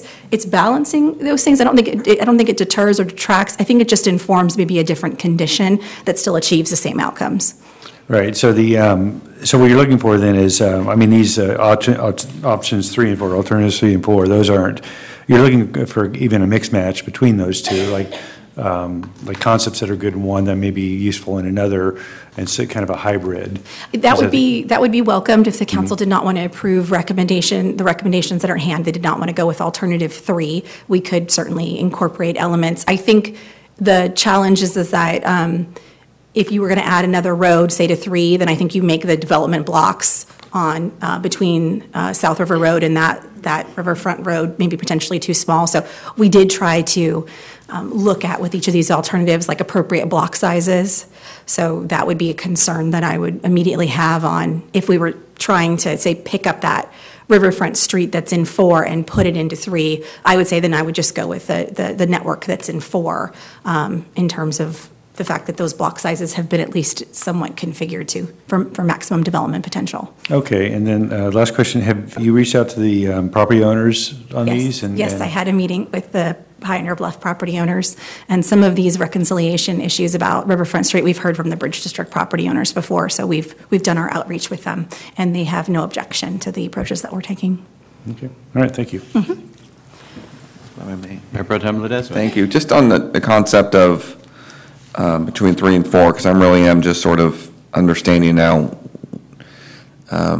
The task at hand is, I get what you're trying to do, is you've got to marry this up so the bridge folks can do their work, and we have a kind of a baseline where to go on. But the concept I'm just really struggling with is, I get the on alternative 4, excuse me, on the riverfront road. I just really question that, only in this sense that I'm more maybe aligned towards 3, because the concept of a riverfront road, and I'm just kind of curious what maybe property owners or what you think. Your thought is that you could drive up, have access to the riverfront, but it's still sort of, I think of the I-5 experiment where they thought the same thing. This is put a road right between population and the riverfront, and that's somehow a good idea. Yeah, so I just would like to remind the council that our recommendation is alternative 3 for some of the issues that you're bringing up in terms of does it actually achieve the desired outcome of activating the riverfront. I think we were thinking that perhaps it doesn't. In addition, it's an additional north-south road, so we're eating up additional developable land. Yeah. And one of the things that we heard from the Bridge District property owners when we went through this same process was, please be sensitive to how much you are chewing up developable land with what seems like a good idea for additional connectivity, but maybe doesn't achieve what it is that you're looking for, which is why we did not recommend alternative 4, even though it picked up a lot of the Bridge District specific plan concepts and standards like the loop roads. So from where South River Road is today to the levee setback or to where the waterfront would be, what's the, on alternative 3? On alternative 3? Yeah, I'm just trying to get a sense, especially when you get down more south of the property. I'm just trying to get a sense of, it's a very narrow gap there already, and kind of what is developable, and kind of how much room do you have from South River Road? Because your concept was you don't have to take universal streets like you do in the Bridge District to kind of get to the riverfront kind of areas. And I'm trying to get in my mind's eye how much room is actually there. It's 120-something feet, right, from, is that what you're saying? So the non-developable land from basically the edge of the bluff to where you can start building is 135 feet wide in Pioneer Bluff.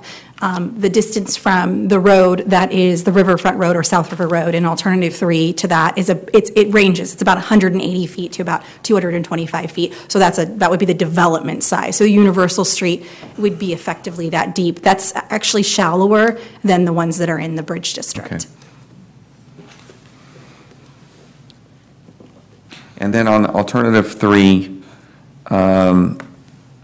it does contemplate the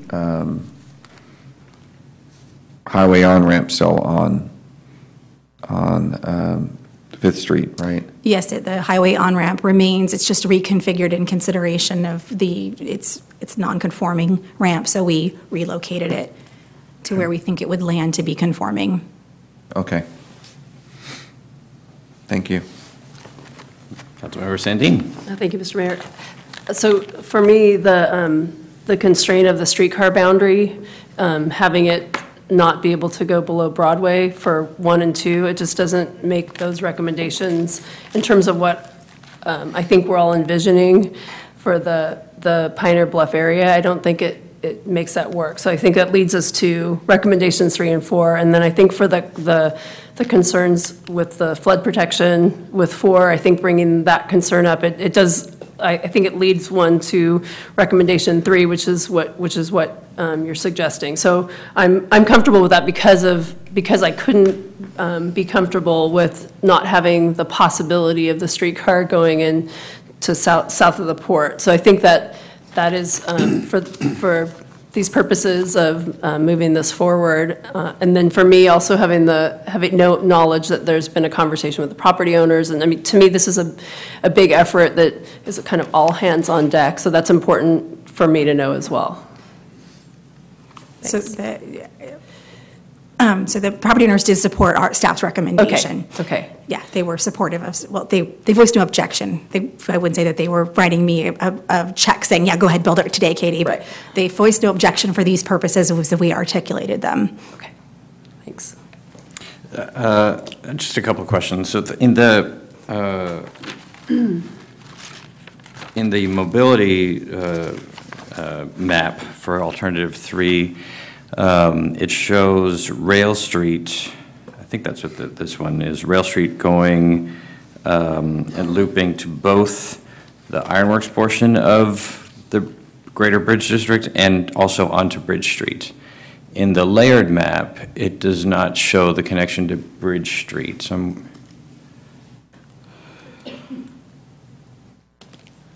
I apologize. So I'm just curious, which one's right? Does Rail Street go into Bridge Street, or? I will confess that Rail Street has a not well-defined character in the Bridge District specific plan. Part of what we're trying to do is sort that out. I don't have an answer for you today about how Rail Street functions, mainly because these are just draft and we haven't gotten into the actual engineering about where that would connect. I apologize that I don't have an actual answer for you today about how Rail Street connects into the Bridge District grid, mainly because it doesn't connect particularly well right now. It is a weird remnant road from the rail relocation, and so part of what we were going to attempt to do with this exercise is say, okay, instead of just being this weird remnant road, now it has a purpose. It's meant to connect the Bridge District with Pioneer Bluff, and so we were going to, through this engineering exercise with AECOM, attempt to answer your question.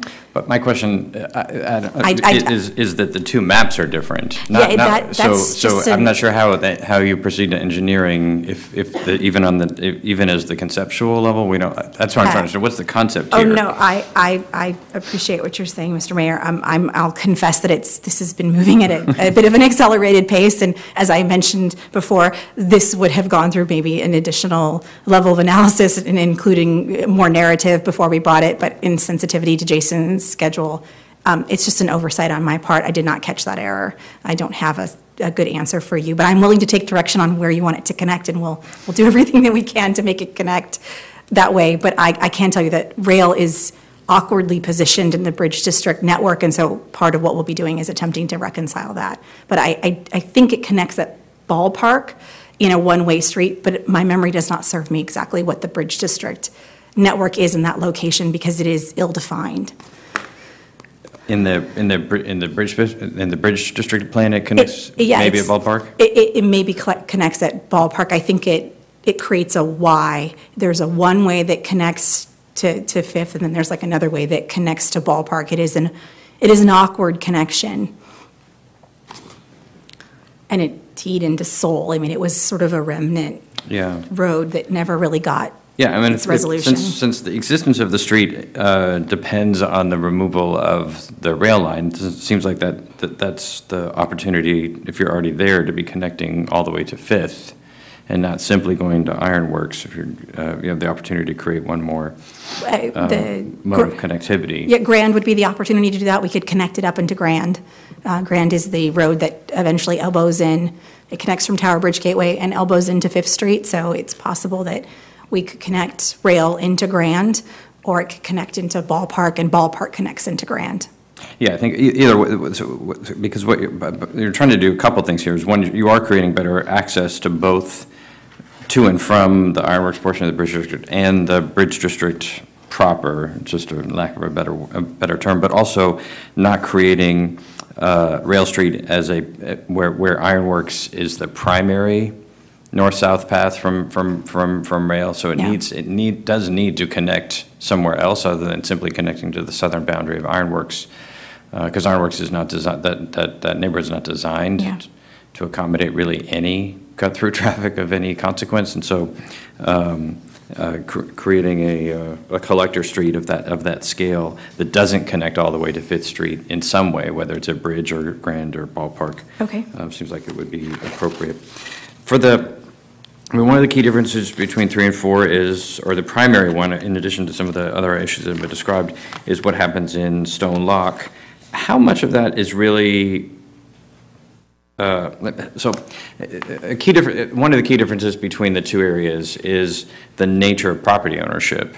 And Stone Lock is we own the whole thing. It wouldn't be inconceivable that we would end up in a transaction where it's transferred to somebody to develop the whole thing. Whereas Pioneer Bluff is not that. It's multiple property owners of various parcel configurations and sizes, and so the need for a tightly articulated, city-led, here's what the grid, here's what the system is going to look like in advance is very, very important.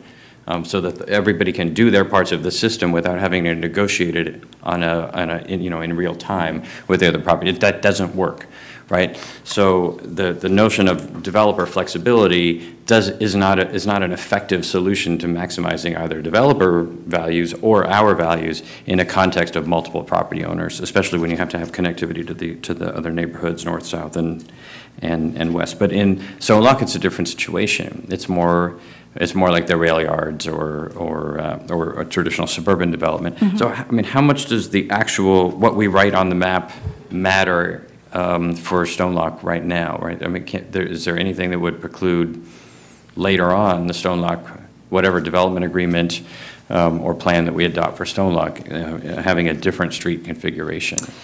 none of the recommendations that the council's making tonight would preclude that. We're simply asking for you to pick a network for both Pioneer Bluff and Stone Lock for the purposes of Jason running his traffic model and also doing the initial work that's in the grant scope of work, like cost estimates and placing where the utilities may or may not go.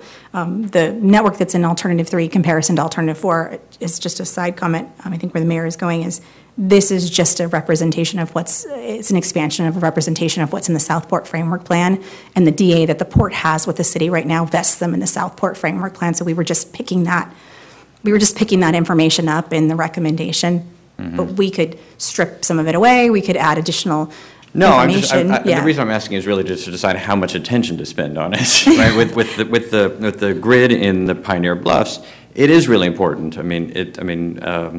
I know you don't want people to feel like it's the last stop in the decision-making, and of course it isn't, but it is a critical one because Jason will go off and do his work based on this, and you'll go to yours, and we'll apply for another grant, and a property owner will make a decision. If we're doing this right, people will start taking this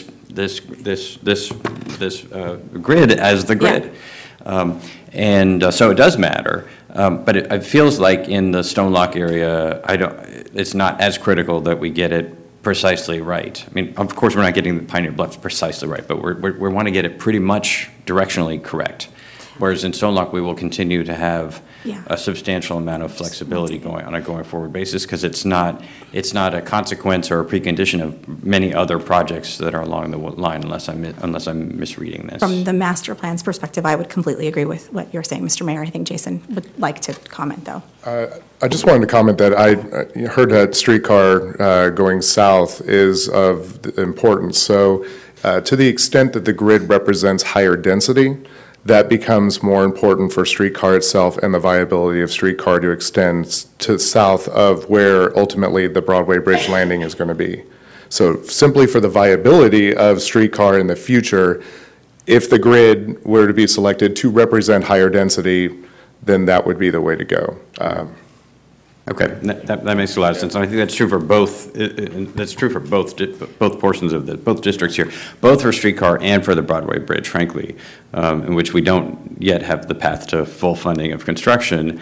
But it's likely the more that we will, just as we were able to get the Strategic Growth Council grant for this project on their hope and ours, that we were able to drive a more climate-friendly development pattern, that our access to resources going forward for some of the key infrastructure projects will depend on the same kinds of factors that drive the streetcar ridership models. So in that sense, I'd almost lean more towards an alternative for concept for the Stone Lock portion, without really caring much about the layout of it, but at least alternative 4 is not heavily. It's not like it's heavily urban. The differences in the lot size, the parcel size or lot sizes are much larger here. But I think just conveying that's the direction that we're heading as your colleagues are working on the RFPs and other work in Stone Lock. So. But in the Stone Lock piece, if I could ask one other piece, in the layered network diagram for Alternative 3, maybe for Alternative 4 too, but for Alternative 3, it's got. Okay, never mind. I was going to point out. I thought it had auto. I thought it had bike and pedestrian primary and auto secondary, but I was looking at it wrong. It's auto primary, correct? For South River Road, yes. For what becomes Village Parkway. Yes, it is auto primary. Okay. That doesn't mean that other uses aren't being. No, but I actually think it's for us for Village Parkway to be and Southport Parkway in its own on the west to be viable alternatives for Jefferson. We have to as much as in many other dimensions, we're really focused on pedestrian and bicycle modes. That we have to pay attention to those car alternatives too. And Jefferson can't accommodate it. And if we don't make Village Parkway a viable alternative for folks who are driving, especially if they're going to the Broadway Bridge, the community will pay the price in terms of congestion and safety on Jefferson too. So. Okay, I think those are all the questions I have right now. We did have one request for a public comment on this. That's by Dan Ramos.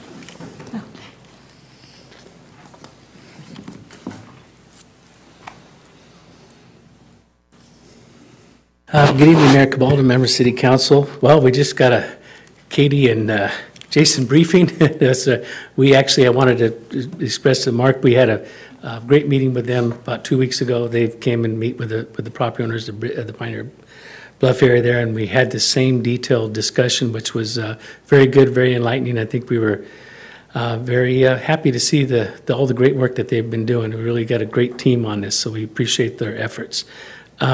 Two comments I'd like to make about this is that overall, as far as property owners in Pioneer Bluff area, and we've all spoken, but we just always wanted to be able to have an opportunity in this Pioneer Bluff area to create a little local neighborhood there and not have it just be an arterial that everybody from Southport would rush through to get to the freeway. And I think we're well on our way to kind of getting that there. So we're very supportive of this alternative 3, and we're very intrigued about alternative 4. Quite honestly, I think it's pretty sexy, alternative 4, because we have this setback now on the riverfront anyway. If we put a road on it, it kind of gives us a little South Beach feel there. We can kind of really create some values there. So it's not bad. It's kind of a sexy thing. So let's keep that in mind if we can make it work and all that. But this is a complicated area, which we're finding out, and really appreciate all the efforts of Katie and Jason and the team on this, because this area, as you know, we got Southport traffic coming through, we got the Broadway Bridge, we got the Enterprise Bridge, we got the rail relocation. It is like the epicenter of anything going on in West Sacramento is happening here at Pioneer Bluff, and we're learning that. So we got a lot of experiences to go here. So I wanted to let you know, as far as the property owners, alternative 3 is great. Let's keep her going. Got a great team on this. Let's get Jason going on the bridge stuff. Alternative 4, I think that's got a real opportunity to be some sexy property. And remember, on alternative 4, the city owns quite a bit of property in Pioneer Bluff. You got a great piece of property there, so there's some values there, so we should kind of look at that. And on my second comment I wanted to make here is, as you know, as we all get involved in these planning efforts, they can take forever to do and stuff, and we kind of tend to do things on a quick basis here, which is great, but you got to kind of be able to respond to market opportunities out there. And it's all about an anchor tenant. We saw it with the Ziggurat building when Money Store came into town. We saw it with IKEA. You got to be ready for these opportunities. And so I just wanted to kind of, something that's out there right now, and I haven't heard much. I wanted to check in with you guys about it, but we have right now we're seeing some comments or an actual effort by UC Davis Chancellor Gary May and the City of Sacramento Mayor Darrell Steinberg to kind of look at this new Aggie Village or Aggie Tech Village concept, and they're talking about City of Sacramento. Well, I'm about, we got the Bridge District. I'm sorry to go over time, but if you don't mind, I'd just like to finish up with this. We have the Bridge District as an opportunity to try to do this, but also this Pioneer Bluff. This could be a great anchor tenant there, and quite honestly, these kind of projects with a lot of public sites in university, it's all about the land and what you can do. And the city owns some significant land up here in Pioneer Bluff, some of the best property in the whole Sacramento region, how it outlooks on the river and stuff. There's a unique opportunity for us to maybe get in the game here and talk to UC Davis about this potential campus and how it could be an anchor for this wonderful Pioneer Bluff community there. So I just wanted to kind of put that spark in everybody's basket here and see if we can maybe get in the game here. I just think UC Davis, they do something they should be in Yolo County, West Sacramento's in Yolo County and our waterfront. So I just don't want to be left out of the game. Whatever we can do as property owners to help that effort, working with Aaron and the staff here, let's go get them. Let's not, because they're talking about in Sacramento, they're talking about Sac State, Cal Expo, and Danny, I got to wrap it up. Sorry, but I get excited about this, Chris. You know that. Yeah. So anyway, I look forward to working with you. Let's keep it going. Thank you. All right, very good. Okay, there was only a request we had to speak on that item. Are there further questions or comments? I agree with everything that's been said, including by Mr. Ramos just now. I like 3. I think the conversations that we've had about some of the elements of 4 or 4. I like 3, but it wasn't a religious attachment either. So I don't know how much clarity you need in terms of the specificity. We've talked a lot about a lot of the issues. There are, as Mr. Ramos suggested, a gazillion different implications and contours around this, and I haven't really had much chance to get my head around the Alameda connection and the circle thing and all the other things in the State Streets neighborhood, which is a critical part of how this all has to work to both protect the integrity of, but also to connect the State Street neighborhood to the tremendous amenities that are about to get created. So, but I just haven't had, there's so many issues that are swirling around this to try to wrap them all up with a bow on top of them right now is a bit much. But I think directionally you've got at least some feedback if that's helpful. I don't know how much precision you need this evening. We just need approval of the 4 recommendations that are in this council staff report. Okay. It's just if I may, Mr. Mayor, Yes. just a quick question, because it does go back to as we plan this, because I am fine with 3, but, and the reason I asked about 4 and the Riverfront Road is just because it just didn't connect with me what anybody could do with that, given, as I said, the history of Sacramento and how we built roads on blocking, or highways blocking the riverfront.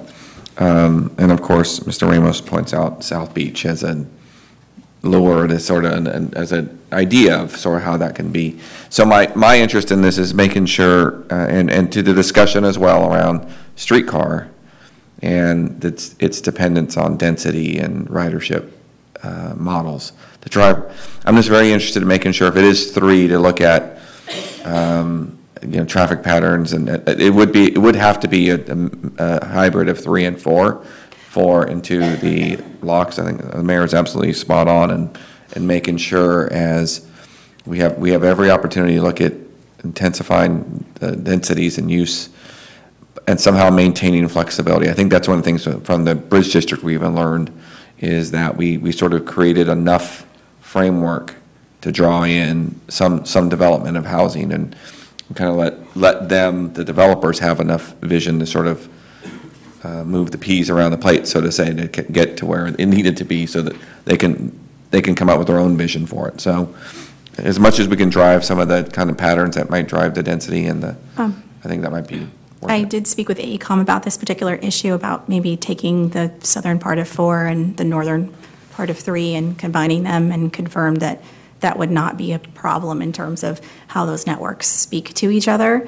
I think that was, we wanted to communicate that it doesn't have to be all or nothing. If one of the directions that we received from the council tonight is to make the recommended mobility network that goes into the Broadway Bridge study, and the master plan is take the north part of 3 and the south part of 4, AECOM said that would be no problem to sort of create, I guess, alternative 5, that would be that, and they could do that rapidly, and there would be no issue in terms of how they would communicate. All it would mean is that Village Parkway and alternative 4 in the southern part, it's listed as a collector, it would have to be upgraded to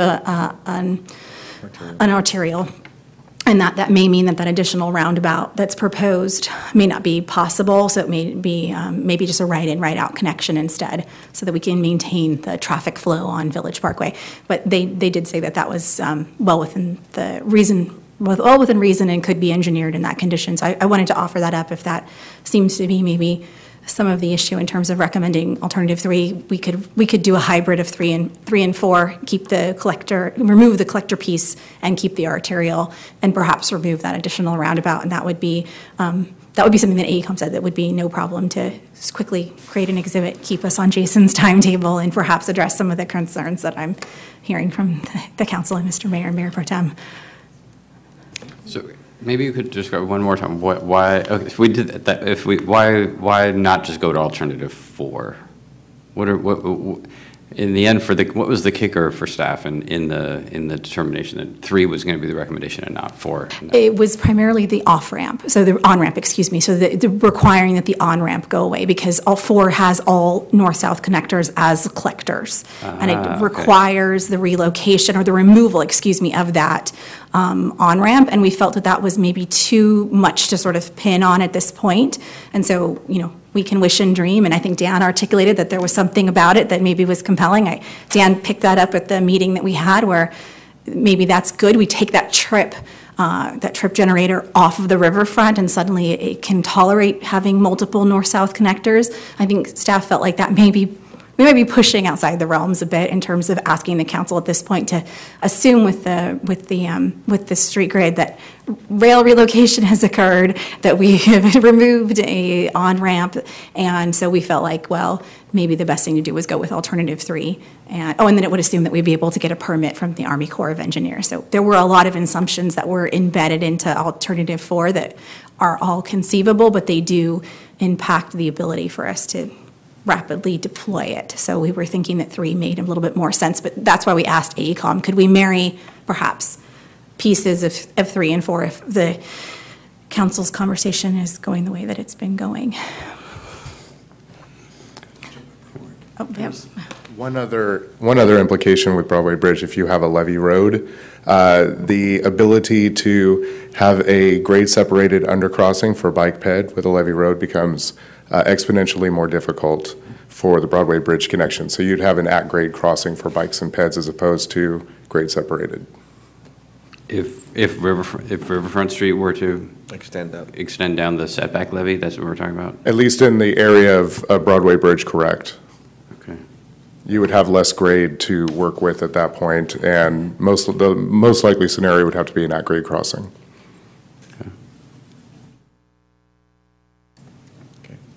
And the on-ramp was an issue with 4 because of the amount of, help me understand. So the on-ramp is a major, people are drawn to it, so it makes it difficult to keep South River Road or any of the other north-south connections as a collector. And collector is, doesn't have that same capacity. So effectively, if we took that attractive draw out and put it onto Jefferson, then we could potentially keep it as a collector, because we were trying to balance the amount of space that we consumed by roads. So collectors are narrower, and so we were thinking, okay, well, we can have more north-south connectors if we eliminate that draw, versus that's alternative 4 versus alternative 3 says, nope, that draw's there, and instead of having 3 north-south connectors, you get 2 in Pioneer Bluff, and one of them is a little bit more hardy in terms of the traffic that it can handle, because it's feeding into the Broadway Bridge and the on-ramp. And that was why staff recommended number 3, in addition to a lot of reasons. Okay. All right. And then, do we have an action, or I don't have tabs today? You need us to confirm the recommendations. Or alter them. With the direction that we've already given, that we've already described.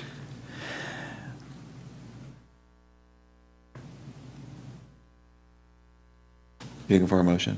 Yeah. I'll move that we, to recommend adoption of recommendation 3 with incorporating elements of recommendation 4 in terms of the stone block area. So just to be clear, so you're recommending confirming the 4 recommendations in the staff report? Yes.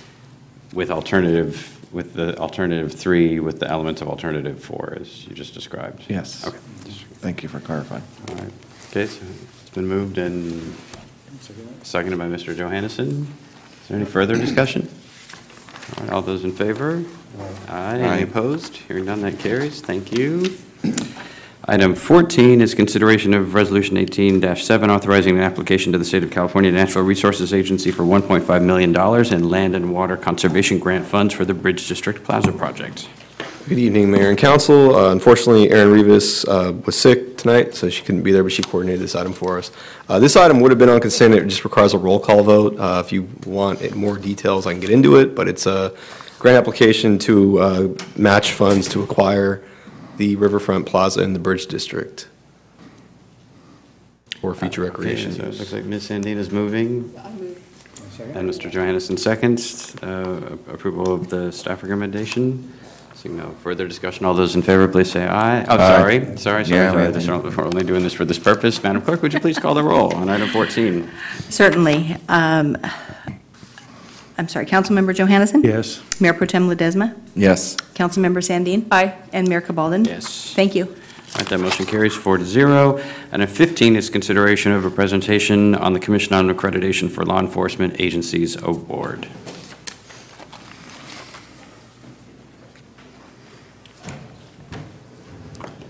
Good evening, Mayor, members of council. You know, years ago, as a young man, I really was drawn to being a part of something that was bigger than me, something that I could be proud of and I could contribute to. That became not only my goal, but basically an ethos for the course of my career in law enforcement. So when I came here to serve you as your chief of police, how do I, realize that goal here?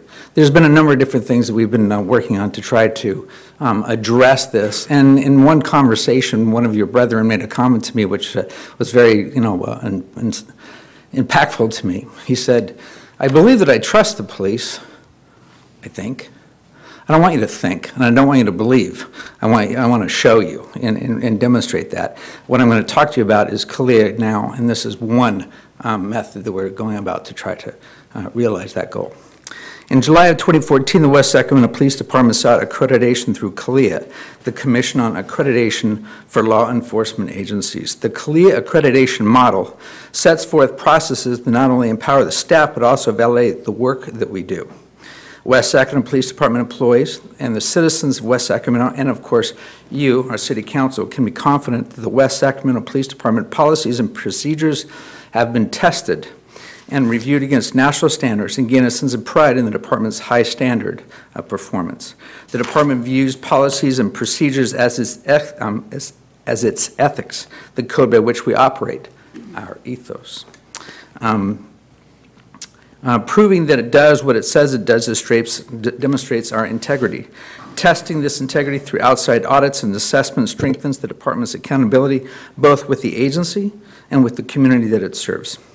The community can have a better sense of trust and cooperation with the department due to the level of transparency afforded by this process and the continued efforts in remaining accredited. CALEA was created in 1979 as a credentialing authority through the joint efforts of law enforcement's major executive associations, the International Association of Chiefs of Police, the National Association of Black Law Enforcement Executives, the National Sheriff's Association, and the Police Executive Research Forum. The main goal of CALEA is to create and to maintain a body of standards set forth by top law enforcement professionals. The purpose of CALEA accreditation program is to improve the delivery of public safety services primarily by maintaining a body of standards developed by public safety practitioners and covering a wide range of up-to-date public safety initiatives by establishing and administering an accreditation process and by recognizing professional excellence. Its accreditation process promotes the efficient use of resources and improves our service delivery. Accreditation from CALEA is accomplished through independent review of policy and demonstrated compliance with this policy. This is considered a high-level national accreditation for law enforcement agencies. There are only over 17,000 law enforcement agencies in the nation, and only 690 municipal agencies have attained law enforcement accreditation through CALEA. West Sacramento Police Department is now only one of 9 agencies in California that hold that accreditation. The department originally received conditional CALEA accreditation in 2002 and 2008. The department did not maintain accreditation after these conditional accreditations due to changes in administration and recession-related budget constraints. In 2014, the department leadership decided to pursue accreditation and is now committed to maintaining it. As a member, let's check that, as a measure of its support for our law enforcement agency accreditation of the department, in fiscal year 15-16 budget process, City Council approved the addition of a CALEA coordinator to oversee the program and in pursuit of this accreditation. With that, I'd like to introduce Dia Pugh. She's not new to the department or the city. She's been with us for 12 years. She took over this position of a CALEA coordinator in January of 16, I believe it was.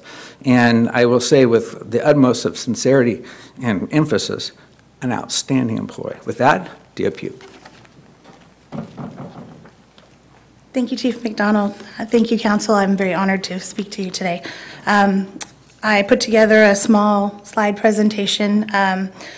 What I'd like to talk to you about today is more of how we went about achieving our accreditation and the process by which we built our assessment. The department achieved accreditation through compliance with 484 law enforcement standards set forth by CALEA. If I can make it work. How about you do it? Each file consists of a written directive, which can be policy, procedure, city policy, things like that, and a proof, which can consist of anything from a police report, a photograph, a video, down to an interview. We compile these files. Some can be completed in a matter of hours. Others take quite a bit of time to put together. The assessment in its entirety consisted of 3,347 proofs and 586 written directives. We worked very closely with the city employees, particularly the HR department. They were quite critical in making this happen. The agency also has to prove compliance with YECA, our dispatch center, and it requires interviews with dispatch staff, a facility inspection. The CALEA assessors were on site and also walked through YECA. And that was part of looking at their audio recordings, looking at their procedures, FCC compliance, things of that nature. The department, we can go to the next slide, please. The department, in preparation for the on-site assessment, went through quite a few measures. It started with a remote file review. This was conducted between myself and the assessment team remotely. They log in and review all of our files, our proofs, what we've put forward, our presentation, and they make recommendations of things they would like maybe further clarified or things that they would like to see. The department then set into motion to do a formal inspection. The formal inspection was of our equipment, of our staff, and of our department building. We worked very closely with Public Works. Public Works worked sometimes overnight in multiple hours to make sure that our department was ready for the on-site inspection. The on-site inspection was conducted July 15th through the 18th of 2017. Next slide, please. The assessment team came on site. We, over the course of the 3 days, we set up a static display of all the agency's equipment. They interviewed our staff, they interviewed our administrative staff, some city officials. We held a public hearing in which the community was invited to make comment about our agency or things that they wanted the assessment team to know. The assessment team also put together a 10-page report, which was the culmination of this visit. This 10-page report would be the basis for which the CALEA Commission would review our agency and recommend for accreditation. Next slide, please. The compliance hearing was held in Jacksonville, Florida at the CALEA conference there, and it was attended by myself and Deputy Chief Rob Strange. During the compliance hearing, CALEA pointed out a few things about our agency. They noted that we were extremely well prepared, being that we were initial agency. They also publicly highlighted our unique and effective approach for homelessness and asked Deputy Chief Strange to elaborate on that. They very much thought that we had something that not a lot of other agencies had, and they wanted to make sure that the other agencies were aware of this model, so to speak, of how we handled combating our homelessness and also conducting community outreach. They were very much in favor of our boxing camp and our youth academy and things of that nature. We were also highlighted for our compliance with the optional standards. In order to achieve accreditation, an agency has to be in compliance with 80% of optional standards. Our agency was in compliance with 97%. Had this not been our initial accreditation, we would have been awarded accreditation with excellence. Unfortunately, because it was our initial, we were unable to attain that. The police department is very firmly committed to CALEA. Next slide, please. And the administration firmly believes that maintaining accreditation is emblematic of a strong and contemporary organization. The process is necessary to maintain this accreditation. institutionalized values of self-assessment, humility, and a strong desire to operate with best practices. Achieving and maintaining accreditation should provide the ongoing community confidence that the police department operates with a high level of integrity, and that demonstrates the community's trust is well placed in us. That concludes my presentation. Thank you very much, Council. Thank you. You done as well, Chief? All right. All right, are there questions or comments? Mr. Johannesson? Yeah, just a quick question. So now that the accreditation is in place, what is the process to maintaining that? Are there periodic audits or? Yes, sir. The new model with CALIA is a new 4-year process. Now, at the end of every year, which our year goes July to July, we will have a compliance service member audit of our accreditation, and we now need to finish every proof of compliance and every piece of written directive in that year's time. It will be remotely reviewed, recommendations will be made, and then we will start into the next year, into the 4th year. When we reach our 4th year, we will again have an on-site assessment, and we will be recommended for reaccreditation. Okay, all right, thank you. Yes, sir. I mean, Mr. Mayor, thank you. Just congratulations to you and to the entire police force on this accreditation. It's a terrific achievement, and seeing the last slide you just had up about how many in California are accredited is really a credit to you and all the work you've done. I'm curious how many hours you put into this, going into hours and hours, all of them? All of them, every hour possible, yeah. Well, terrific work, and we couldn't be more proud of the work you've done and the entire force has done to represent us this way and going to and getting this accreditation. I know it's been something we've been working toward, so congratulations and well done. Thank you. Ms. Sandine? Yeah, and I'll echo that. Thank you to you and the team, and thanks for shouting out the colleagues too from other departments within the city. I think the council, I think the city team is really proud that the accreditation process went so well, and it sounds like you just go right back into it, and it establishes this high level of expectations that I think the whole department and then the whole city, I think will hold our heads high and be proud of this. I think it'd also be super helpful to have like a kind of an elevator speech about how we can kind of share the story. I think that's in the report a bit, but I think just to be able to talk about what this actually means and how important it is to the city, I think that would be something valuable for us in the future as well. Yeah, thank you. Mr. Johannesson? Yeah, just, I'm sorry, just a couple comments. Yeah, I'd like to also thank you and Chief and for moving this forward. It's particularly now in this environment with police departments across the country, it's really important to be out ahead of this. And to obtain this type of accreditation really shows that the department is really serious about its role in the community and making the community safe and secure, being transparent, and using processes and procedures that are up to date and modern. So really great work, and thank you, Chief, for getting this together. I mean, we approved it all here, but you all did the work to get this done. Looks like some overnighters as well, but appreciate the staff working on this and helping us out with this. Thank you, sir.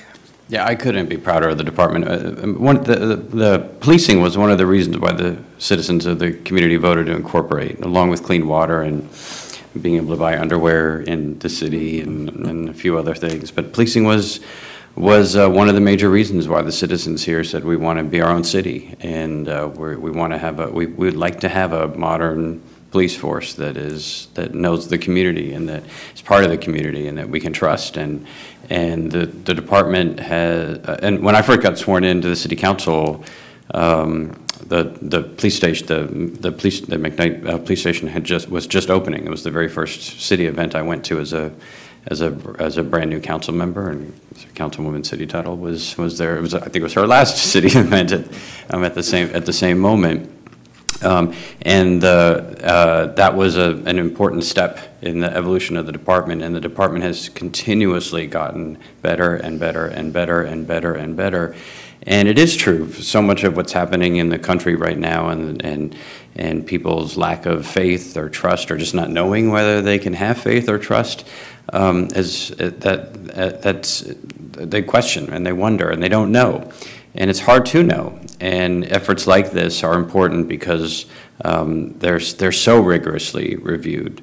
And not just interviews, but all the thousands of documents and proof points and all the questions and all the rebuttals and everything that comes out, as well as the community input. And then at the end of the line, you have demonstrated what we already all know about this department. But and I think, as my colleagues have said, it's not even really about the accreditation in the end. It is about the standards and about the culture and about the commitment to excellence and to transparency and to everything that 21st century policing is all about. And achieving the accreditation is just a reflection. Nobody makes a movie just to win the Oscar. You make the movie to make the movie, but the Oscar that's something too. That's what this is really all about. So I really congratulations to everyone who's been involved in making this a reality. It's a really strong marker of accomplishment on behalf of the department and the whole community. And I hope it's that we do that both we on the council and I know the department will and through the city manager's communications office, that we do help our citizens understand what this means and that it has happened, so that they know that when they see an officer on the street or on their bicycle, that they can together hold their heads up high and and share the pride in the community and the people who serve it, and not have to wonder and not see the images on TV and wonder, is that my town or not? No, it's not your town. And here's the proof. It doesn't mean we're always all perfect all the time, that we won't make mistakes or that there won't be controversies or things won't go wrong. That's true for it's true for Public Works. It's true for City Council. It's true for me. That's the nature of things. But it's why the accreditation process and the rigorous attention to standards and to continuous improvement is so critical. So, anyway, City Manager. Just briefly, when Chief McDonald was hired, this was one of his top priorities. We kind of went along with it. Said, well, we've got to reduce crime, but throughout this process, Dia has been really key on this. McDonald was out for quite some time at the hospital and so on, but this effort kept going, showed a great deal of depth at the department by having Deputy Chief Strange go with Dia to Florida and wrap this up. But it's a great validation of the work that officers do every day. It's really tremendous. So now we have one of 9 in California to be accredited. We've got this Class 1 fire department. I think it's really a key moment for our city to have our public safety really held in such high esteem by others. So it's a great validation of what we already know. Well, I think one of the reasons why the chief insisted on this and devoting an entire position to clear accreditation, it was no small matter. We have not a penny to waste in the city. But this isn't. This is a high priority. And I know one of the reasons why it mattered to the chief, and ultimately why the council agreed, was that part of this process means that the standards that the chief has been such a fierce advocate for and insisted on as an executive at the department, that they aren't simply the characteristics of the CEO of the department. That they do get baked into the culture and to the day-to-day work and to the sense of purpose and pride, and accreditation helps to accomplish that in a really profound way. And I was the 2 prior chiefs that had asked us to do this before didn't keep it up, but they had the idea was right, and they had the same sense that maybe the department wasn't ready. It is ready now, and clearly at 97% on the optionals, it's so impressive.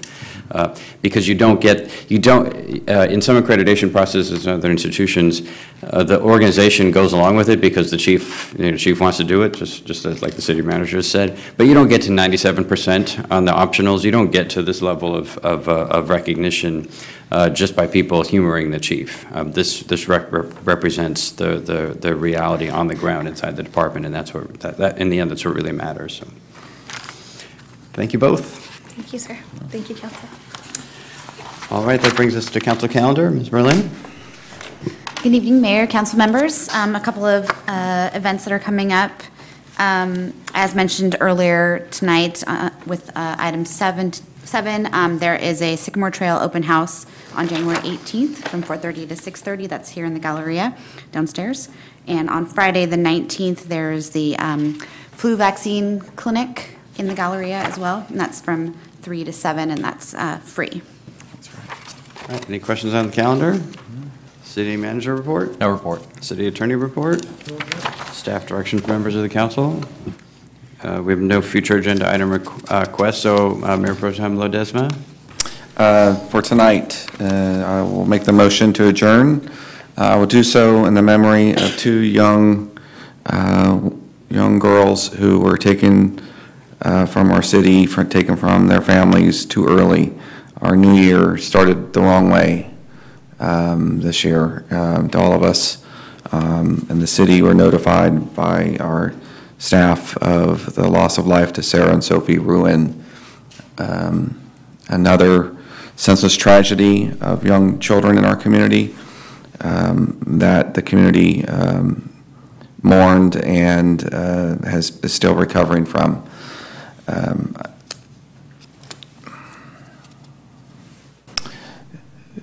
We don't have manuals for things, how to deal with things like this, and we don't often have to. We don't have procedures or some of the things we just talked about, how to deal with these things. But we have a lot of heart as a city, and I couldn't be more proud of the way our first responders that we just spoke of, both the fire department and the police department, and our city staff and our partners over at Washington Unified have responded as a community to this loss. And so we do honor their memory today in this meeting and for Sarah and Sophie, but I also want to thank our police and fire department and our city staff for being such a heartfelt part of our community to help in this time for our community. So in memory of Sarah and Sophie, who were two young, beautiful girls, part of this community, part of our community events. We've seen them all at the farmers market and represent the very best of who we are as a community. Dedicate tonight's meeting in their memory. All right, the motion to adjourn and seconded by Councilmember Sandine. All those in favor, please say aye. Aye. Aye. Any opposed? Motion carries. The meeting is adjourned in their memory. Thank you very much, Mayor Pro Tem.